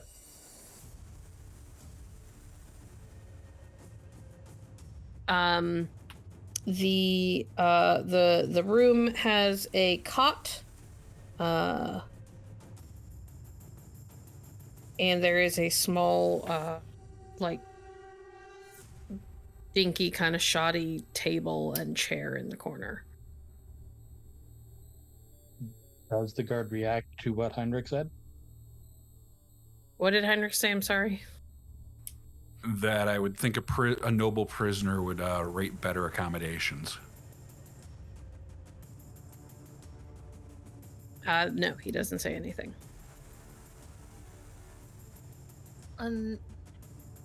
If you wanted to forget or keep what he did a secret, I suppose you wouldn't tell him he was noble. Well, shall we see what there is to see? We shall. Okay. We'll start with Alexander. What are you doing? With the lantern, I'm going to examine the walls. I'm looking for scratches, hash marks, notes, anything. Okay. We're gonna make this a wits, and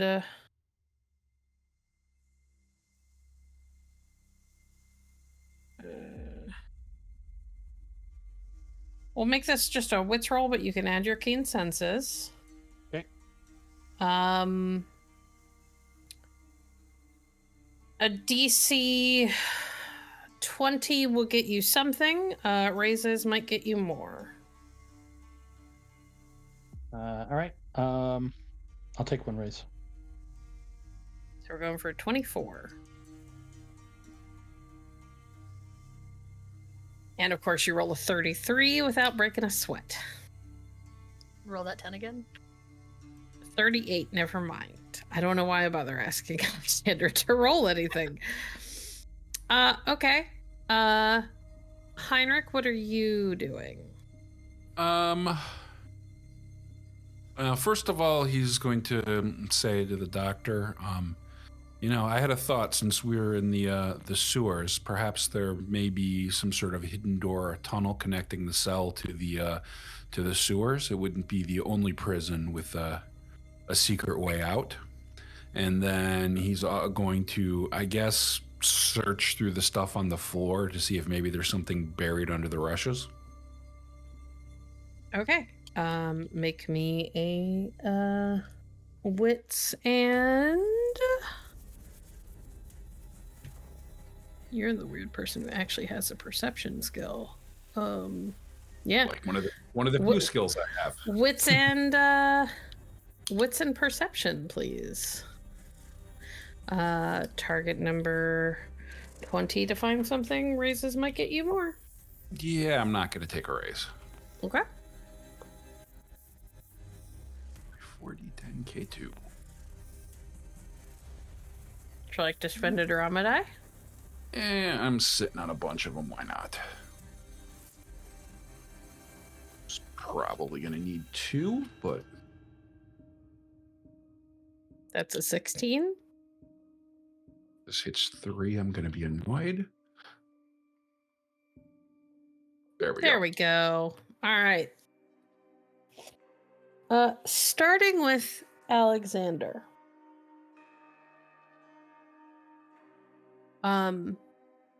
The walls themselves are fairly bog standard. You don't find anything that immediately jumps out at you as far as like structural integrity goes. Mm-hmm. Anything that suggests that any of the walls will move or whatever. You do, however, find a place where you can feel with the tips of your fingers like somebody has like been etching into the stone. Mm-hmm. And you follow the lines. First, you realize that it feels like a tally. Part of it does, anyway. And you kind of follow where the tallies are, and you go down to the bottom and you don't feel anything else. Then you go back up and you find the top line. And when you slide your hand up and along it, it's really hard to make it out because it is stone. It's tough to really put a groove in. But it's there if you look hard enough.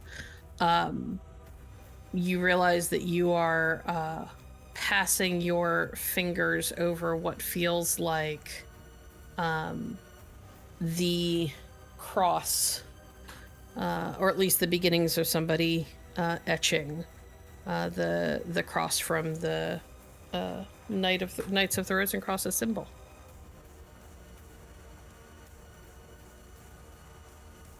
It doesn't feel like it was finished, but you can feel the very clear outlines of what was being worked on. What does the tally come to?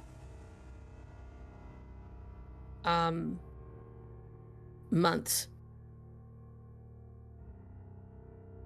It's hard to get an exact number, but you're looking at minimum months.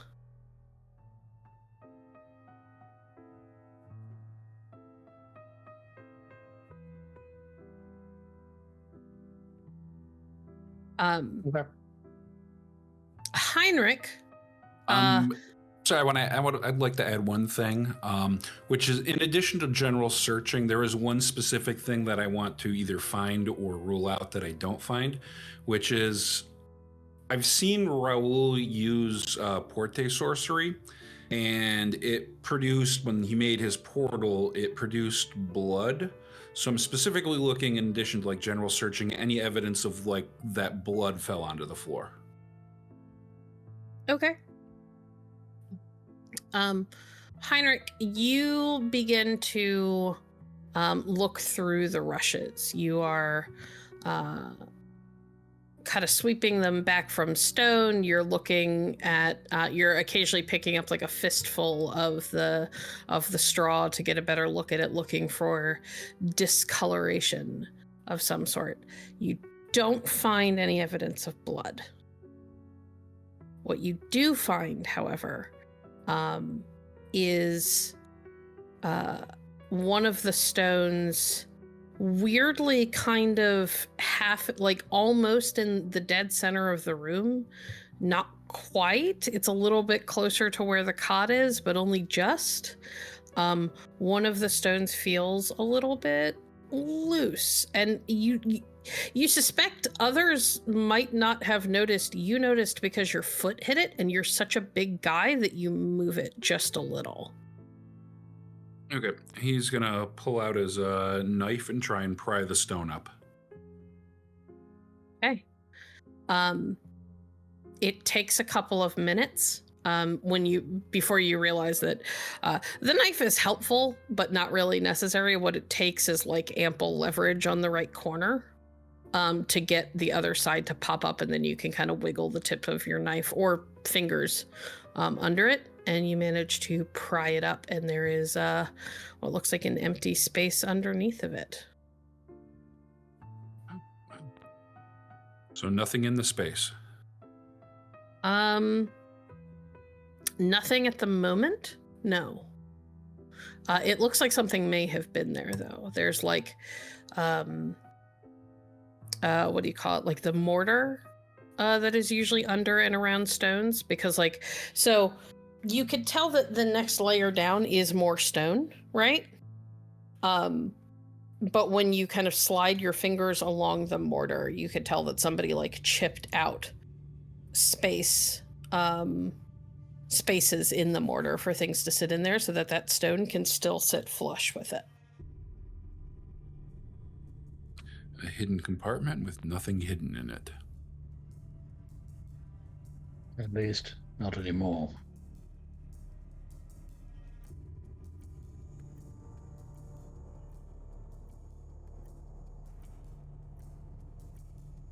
Viviana,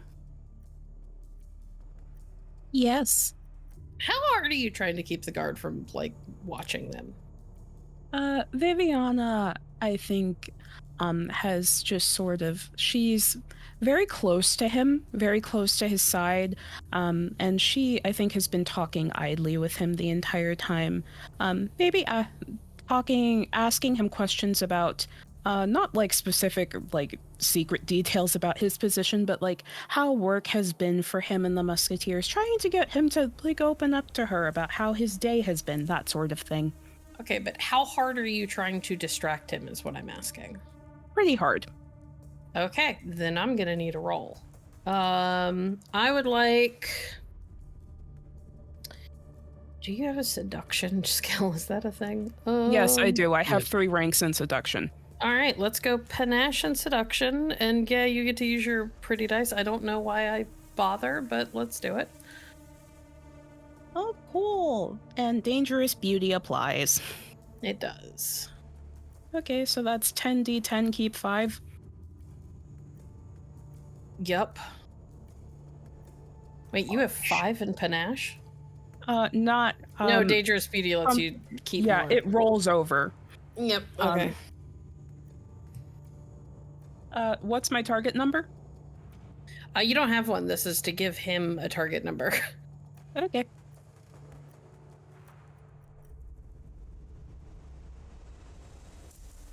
Yeah, I'm just not going to bother rolling. There's no way he beats that. That's just not possible unless I roll all 10s. At 34, you keep him incredibly distracted. He does not notice at all what's happening in the room. Point of order. Yes. I'm also outside the room. Should I roll for this? No, because you don't have anyone actively trying to distract you, so you could just be watching. Okay. This is because she is trying to influence him specifically, and I felt it unfair not to at least give him a shot. Yeah. And then she rolled a 34, so. Yeah, okay. Lucia could also notice all of this.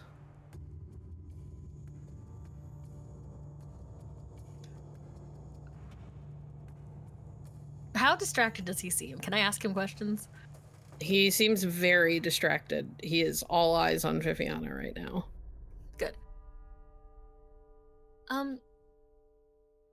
Signore. She's talking to the guard. He does not look at you. He is focused on Viviana and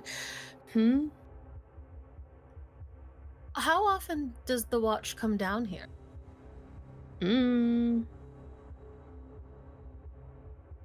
I don't know. Maybe once or twice a day. And when was it discovered? Well, now we know that. Twice a day. And is there a regular guard who services this area, or is it a schedule? I don't know. I don't make such decisions. But So surely you would you know. are saying you are from Vodache? Yes. Yes, it is my homeland. It is a very beautiful place, but there is something so enticing about Montaigne. I simply had to come, especially during the Emperor's birthday week. Charlus is a gem. It must be beautiful if you came from there. Stop. And he looks dumbstruck, really. Like he has already forgotten that Lucia's in the room. Going into the fucking oubliette chamber. He's not doing. We got nothing from this guy.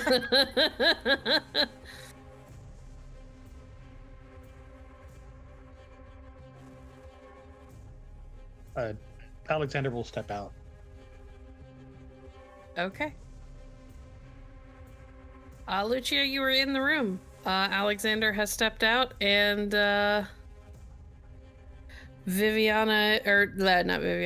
Heinrich is inside looking into a little secret compartment in the floor.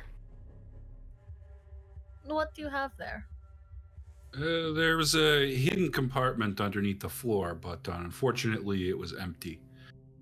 We haven't looked through the bed or to the table yet. If you wanted to investigate, Lucia will start digging through the bed. All right, give me straight wits. I don't think you have anything else that would help you. So, would shadowing or stealth or cold read be at all? No. This is about noticing things specifically.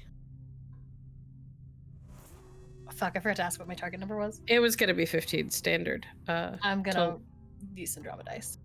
Okay. To 12. Should have gotten a raise. Asked for a raise too. You need 3 more. Limping over that. You. I mean, it's a cot. There's not a whole lot to it, right? It feels a little bit like somebody took boards, nailed them together, and then like put a really shitty cushion on them. But you manage to, or you lift up the cushion and kind of look at the boards. There's nothing miraculous or weird about them. There's no etched out pieces or any places where it looks like somebody like carved into it. And then you notice on the bottom that it looks like at some point that the fabric that makes up the bottom of this pad was ripped and then stitched back together, and whoever did it did a really bad job. Heinrich, Yes. come look at this. Asking the giant man to look under the cot. Well, it's not under the cot. You flipped over the pad that's on top of the cot. You look at it. Looks like very shoddy workmanship. And he'll rip it open.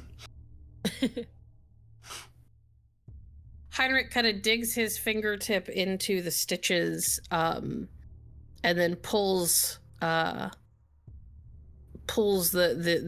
stitches apart with very little difficulty. And inside you find a small like satchel, which looks worn and kind of tattered. When you pull it open, you realize that there are a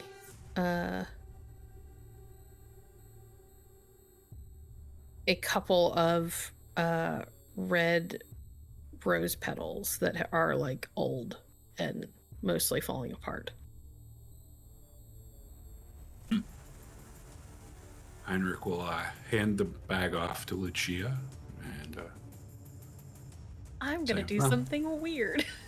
Okay, what are you gonna do? Get weird. I'm going to look very closely first. The rose petals are, do they look like they have anything on them? I mean, you can make me just a straight wits roll, but you don't have any skills to be able to, like, tell what's normal discoloration because they're old and well, then the weird thing I'm gonna do is smell them. They smell like dead flower? I'm looking for, like, blood. Make me a wits roll, target number 25. A deeply insane woman. And you have nothing to help your perception or anything like that. No keen sense. Oh no, you do have keen senses. Use keen senses. I gotta start using that. You really do. You've got to remember that you have that. That adds 2, doesn't it? I think so. Adds 1 unkept die. Ah.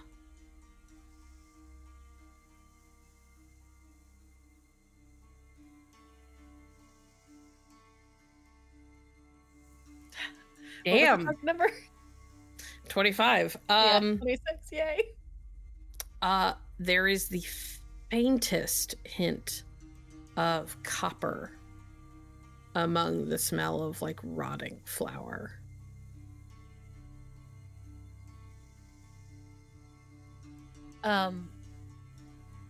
Sorry. Lucia smells it and there's blood on these.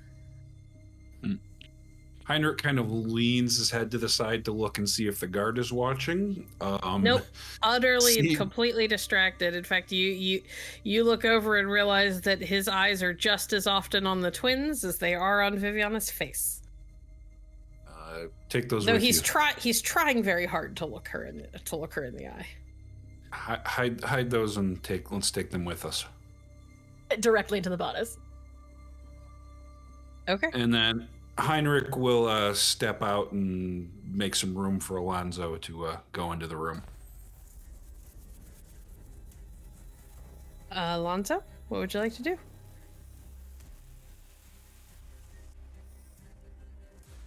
Sounds like we haven't investigated the table yet. We have not. I will check it out, flip it over if I have to. Okay. Roll me straight wits. I don't think you have anything else that could help you.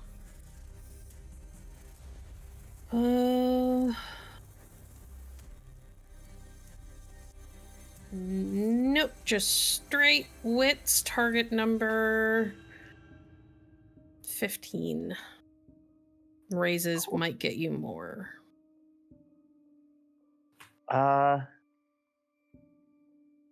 We've got a fair bit here, so if I fail, I'm okay with that. I'll go for a raise. Okay.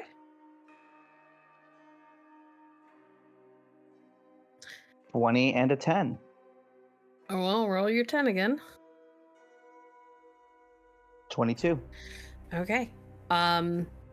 You realize that there is that there are ink stains in the wood on the top.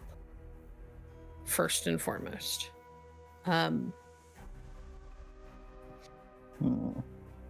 You also find, as you pull the table kind of away from the wall a little bit and flip it over, because there's not a whole lot else to find on the top. You flip it over and you find that there is a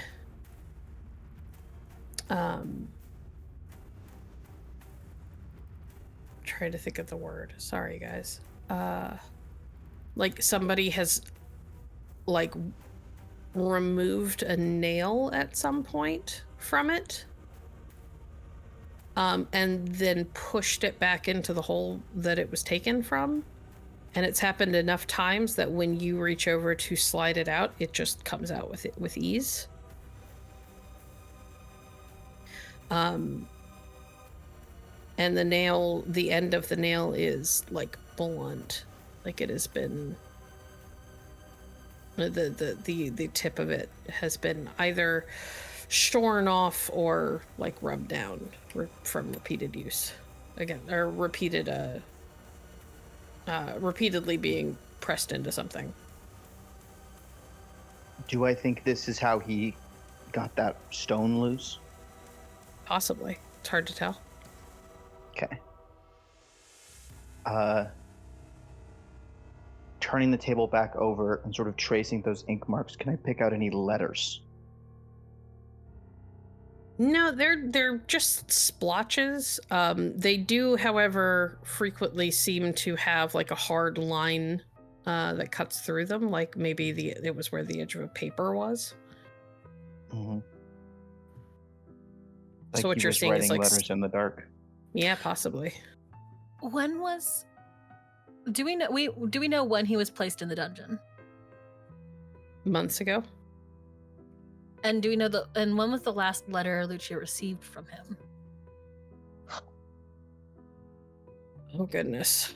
I don't remember the exact date that I gave you. No, that's not important. Lucius, I'm trying to figure out if he was writing from prison. I don't think he was. Oh no, you know for a fact. That is one of the timeline things that we worked out before. Oh. He would have had to have been. Well, that explains. At least I should say you are reasonably certain he was writing from prison. At least one of them. But he wouldn't have put anything weird in the letter that would imply. Lucia's gonna have to do that later.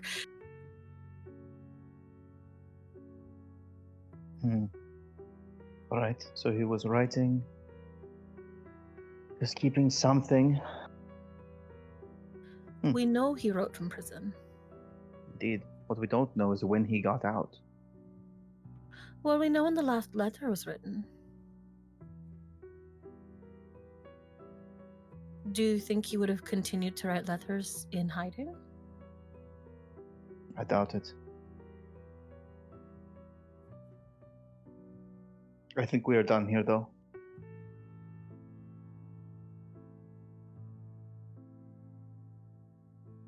Any objections? I'm thinking.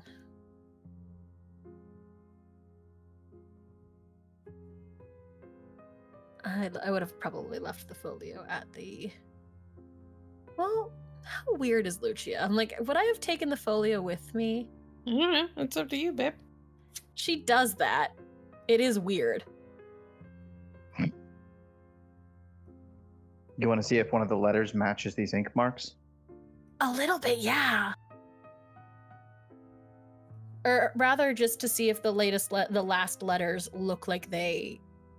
There has to be something. Are you talking about your folio or yes, his? Mine. Folio? Okay.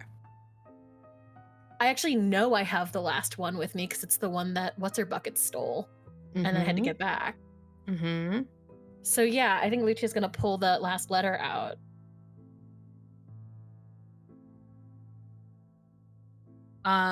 You take the last letter out, you lay it down on the table to see if you can line up the edges.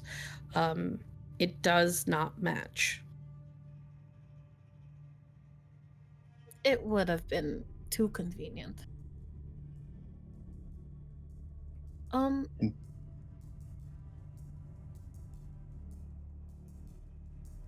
It would be foolish to assume this letter has anything to do with details of his escape regardless. Right? Again, I think we should discuss this not in this prison cell. But I cannot no, think of probably anywhere not. else to look.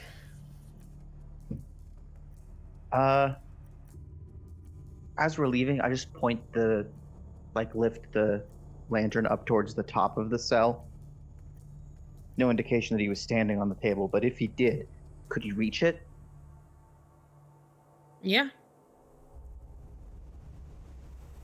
Alonso, get on the table. I hop up on the table. Don't tell me what to do. And investigate the ceiling. All right, make me another raw wits roll. I have better. We're gonna make this a target number 25. I want to ask to trade because I have a better I have a better stat for this. She's not as tall. You also don't know that you have a better stat, so. I know. Target number 25, Alonso. 15, got a 10. Come on. 19. Ooh. And I'll spend a drama. Come on. Jesus. 24. Do you have one more drama die? I have one more drama die. 30. Okay. We burned a lot of drama dice this time, you guys. You did. So, this isn't a quick process for you to search the ceiling. You multiple times have to climb down off of the table and move it, and then climb back up again to search more pieces of the ceiling. And eventually, you get to a point where you reach up and you are just sort of like running your fingers along the stone, kind of testing some of them to see if they move at all, and you press your hand into one of them, and it pushes up until you can slide it like to the side on top of the one next to it. And there is empty, like, open space above it. It's dark, like you could tell that there's more stone further up, but effectively you've, like, opened up a space between this and the floor above. Not very big, but it's there. Like a crawl space? No, it's not big enough to be a crawl space. It's more like, almost like a drop ceiling, but with stone. Okay. And only a small, like, portion of it moves. Does that make sense? Yeah. I can get an arm into it, but probably not my head. Yes. Okay. Vividly imagining very, very large rats, Alonso winces and reaches up and tries to feel around and see if there's anything up there. And make a brawn roll. No, I'm kidding. Yeah, you reach up and it takes a minute. You kind of have to turn in this slow circle. And Lucia specifically gets an incredibly amusing,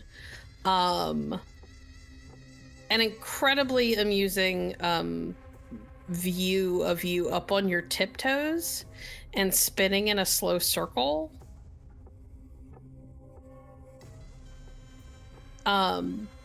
While you're, like, hyper focused on what you're doing and, like, trying to be very cognizant of any noises coming from that space because you were terrified that you're about to be bitten by something.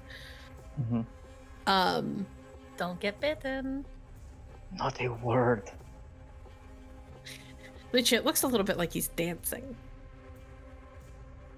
You had a young cousin who used to get up on her tiptoes and spin in a circle. Just like that. And eventually, you find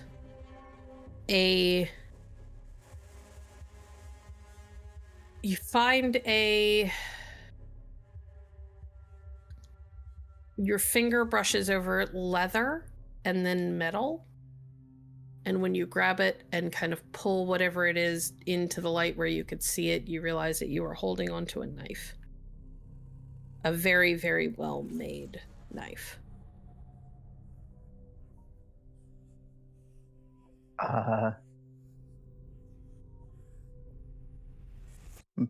Double checking again that guard is still staring at the twins. Oh, yeah. I pull it down and tuck it into my waistband and pull my shirt over it. Okay, Jose. Sure. What is it? It's a knife. Looks like something of his. I'm trying so hard not to go for the knife right now. I need you all to know that. I'm going to put the rock back where I found it and head back out. Okay. In Vidachin, Lucia is going to ask Alonso, are you going to hide this one too?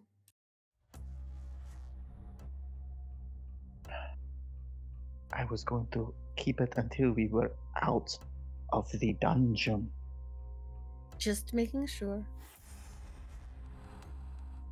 I'm doing this all for your benefit. You're doing this because you're getting paid.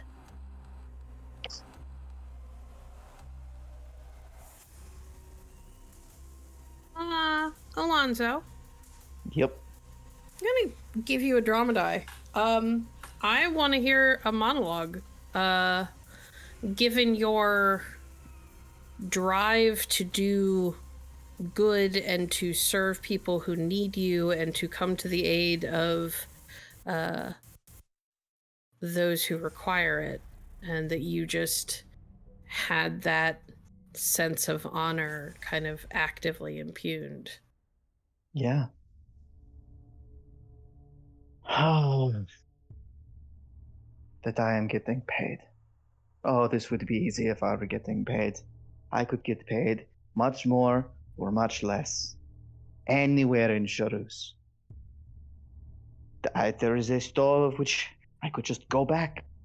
I could be there now, talking with a nice woman, meeting interesting people, and no one would be trying to kill me, and no one would be insulting me. There'd be no sorcery. Just doing a job. I could just be doing a job. But I wouldn't be proud of it, I don't think. I wouldn't be happy. As much as I am in danger here, and as much as I dislike certain parts of it, I spoke truly to the others.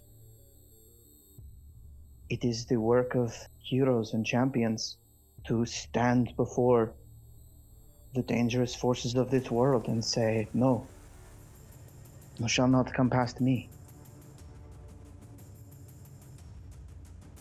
That I do this for gold. A foolish idea. I do this because I am given rare opportunity to do so. To see a love story fulfilled, a curse broken, a imperatrix saved. I am lucky to be here.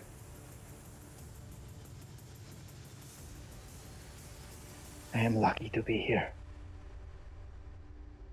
Excellent. Take your drama die. All right, folks. What are we doing? The guard still seems pretty enamored with Viviana. Has not seemed to notice that people have begun to file out of the room. Heinrich would like to attempt to get the guard's attention. Excuse me, sir. Yes. What can I do for you? I will require a list of everything that was delivered to this cell. Don't think I have such a thing, but I can look into our records. Yes, look into your records. I need to know everything that was brought to this prisoner, down to the smallest detail. The only thing that ever should have been brought to him was his food, and we don't keep track of what they are fed. Still, you would be doing me a great service if you were to do this. I will look. I am telling you, I don't think we have records of such things. That you would try is enough.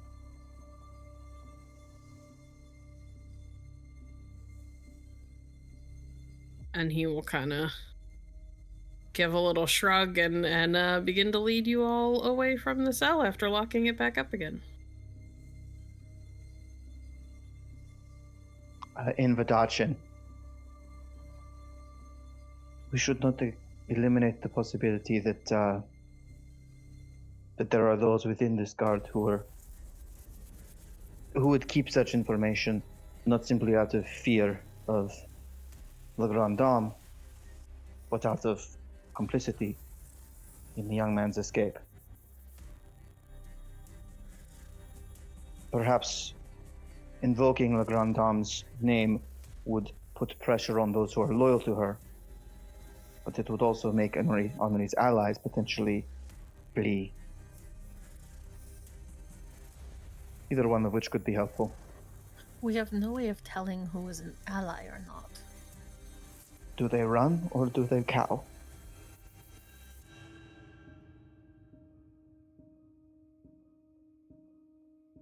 Lucia looks really hard at the guard in front of her.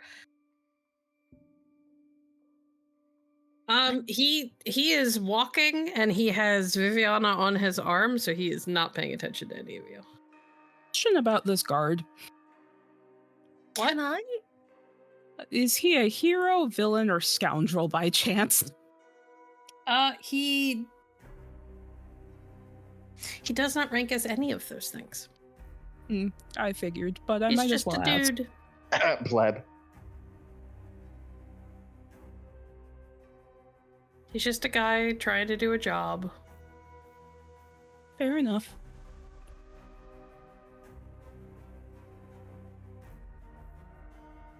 I think if we will not know who was loyal to whom until we are able to interview every single guardsman in the dungeon, which is not possible. Not efficient, certainly.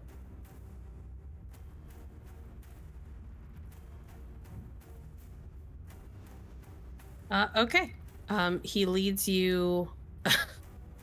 He leads you back to back up to the entrance. Heads into has you wait while the female musketeer comes out and gives people their guns back. He returns about 40 minutes later.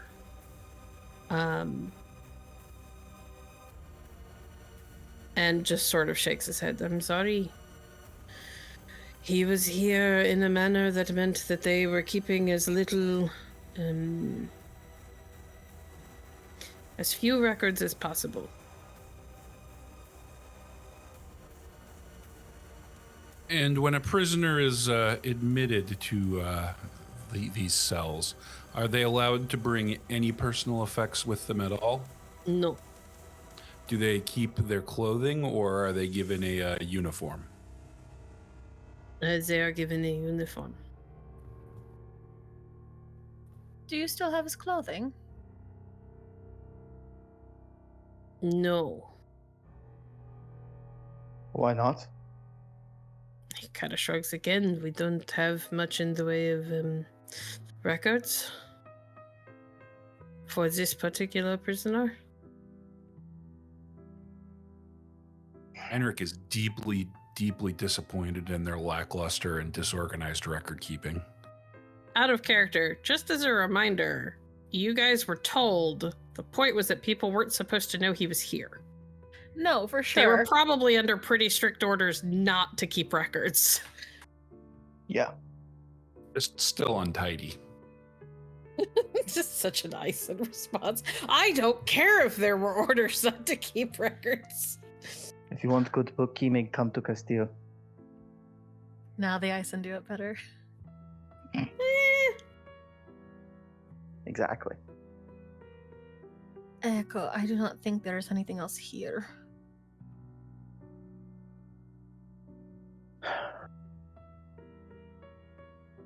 We still need to know, as best we can,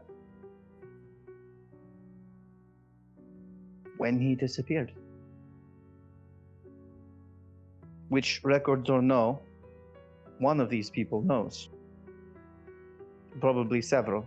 If most different people were sent to bring him his food, someone would have noticed that it went uneaten. See.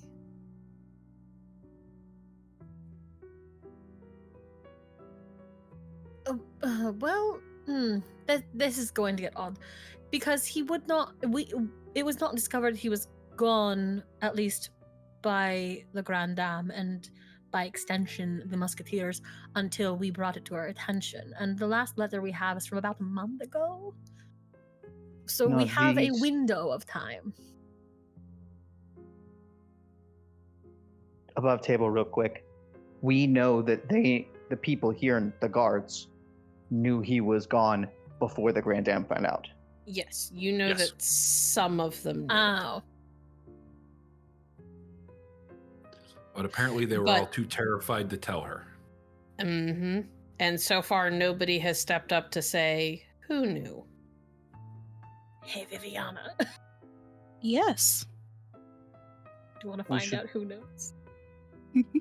I think their situation is fairly clear. Either come clean and be absolved by cooperating with our investigation, or keep their silence, and we'll tell the Grand Dame they were all in on it. That is absolutely not what we will do. And whoever confessed would be condemning themselves to a life of poverty at best, exile more likely. Are we not the investigators here? Can we not tell the Grand Dame the information she wants, where her son is, and leave out which guard said what? Are you guys having this conversation in front of the dude? Yeah, In Vadachin, maybe. No, Okay. we should go for now. We don't even know that the god, that the god, if such a god exists, in question, is even here at present. We should go.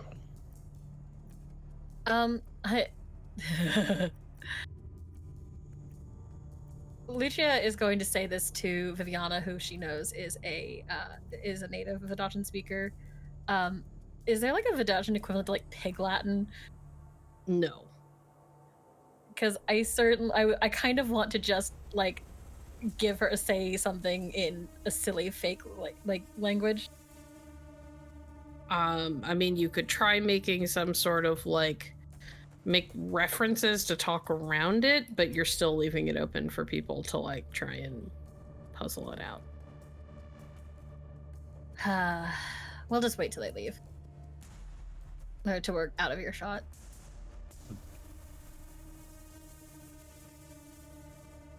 Okay. Thank you, Monsieur, for your assistance. Of course. And I hope you figure all this out. It's got everyone up in an uproar. And thank you for being such wonderful company. You made the dungeon certainly more bearable. He scoops up your hand and kisses your knuckle. Oh! Signore, Yes. if my dear friend and I wanted to call on you later, is there perhaps an inn or a bar that you and the other guards spend time at? or prefer?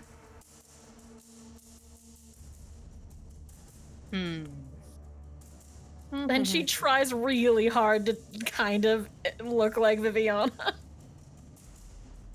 Oh god. Okay. Make me a panache roll.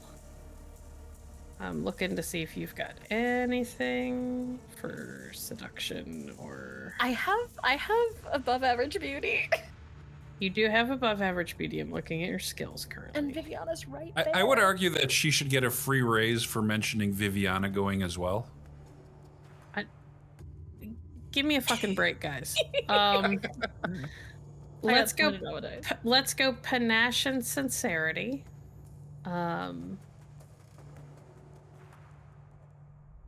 I'll tell you what, you can either have your above average beauty or you can have the free raise from Viviana, but you can't have both. Above average gives me one die or the free raise. And there are potential detriments to either one. Farts. I kind of want to bank on Viviana because I am bad at being cute. It's up to you. Council? Nope, you have to make this choice on your own, and you got to do it fast because we're All right, I'll take the free raise. Okay. Roll then. Your target number is 15. The free raise will automatically give you a 5 on top of that if you make the 15.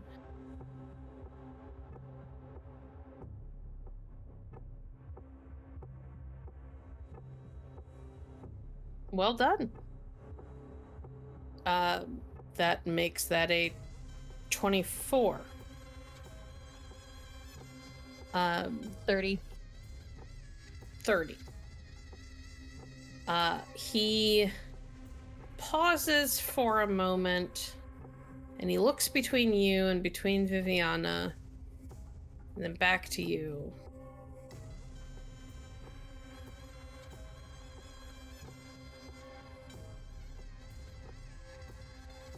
You can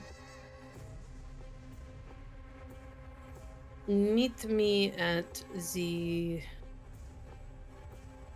There is a tavern not far from the city center, right off of it.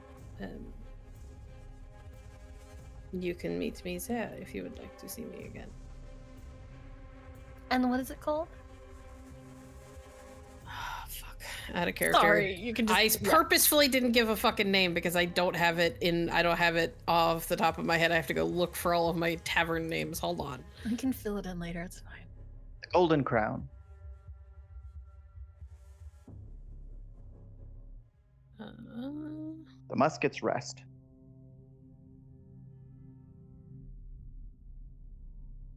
I like the Golden Crown. Yeah, let's do it.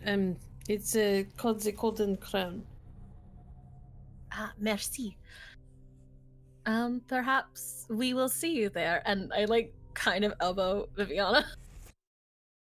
I look forward to it. So do I. And he smiles broadly to Viviana and walks you out to the gate.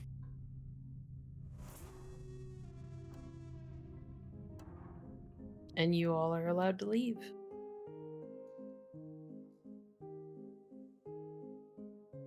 Well, the plot thickens. Back to the university before we discuss? Yes, I think so. A little bit of shopping on the way, but yes. What shopping are you planning to do? 4 common gray or brown cloaks. So we all match? We don't have to match. We just have to... You want common quality? Yes, that. Okay. That's not difficult. While we're walking to the market, Heinrich is going to walk beside Viviana and speak to her briefly, which he will say, "Milady, I would like to beg a small favor from you." Of course, if I can do it. It might require some time on your part, but I feel that my lack of facility with your language is becoming an impediment. I was wondering if you could take the time to instruct me in the basics of Vidachin. Of course, I would be happy to. Though I should warn you that I am a fairly strict teacher. Well, I shall endeavor to do my best, but seems whenever you all want to keep a conversation secret, you switch to Vidachin, and I have no idea what you all are saying. Yes, I will endeavor to teach you the basics at the very least. Thank you. I greatly appreciate your assistance. It is no trouble. One of the best things about my homeland is our language.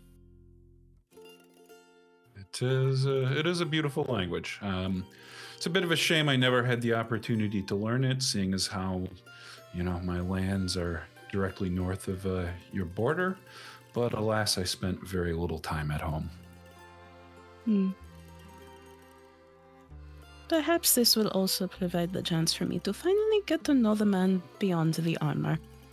And that is where we're going to leave it. Thank you for listening to Opus de Requiem, a 7th C First Edition actual play by Hollowhaven Studios. Storytelling for this actual play is provided by Bloodied Porcelain. Alexander Hutchison is played by Bookkeeper. Lucia De Felici is played by Clara Allison. Heinrich von Groth is played by Typhoon. Alonso Hernandez is played by Overthinker. Viviana Lucani is played by Glamour. Our intro music is by Semo. Our art is by Daryl Arazak, who can be found at artstation.com/Daryl Arazak. Our editing is by Virens.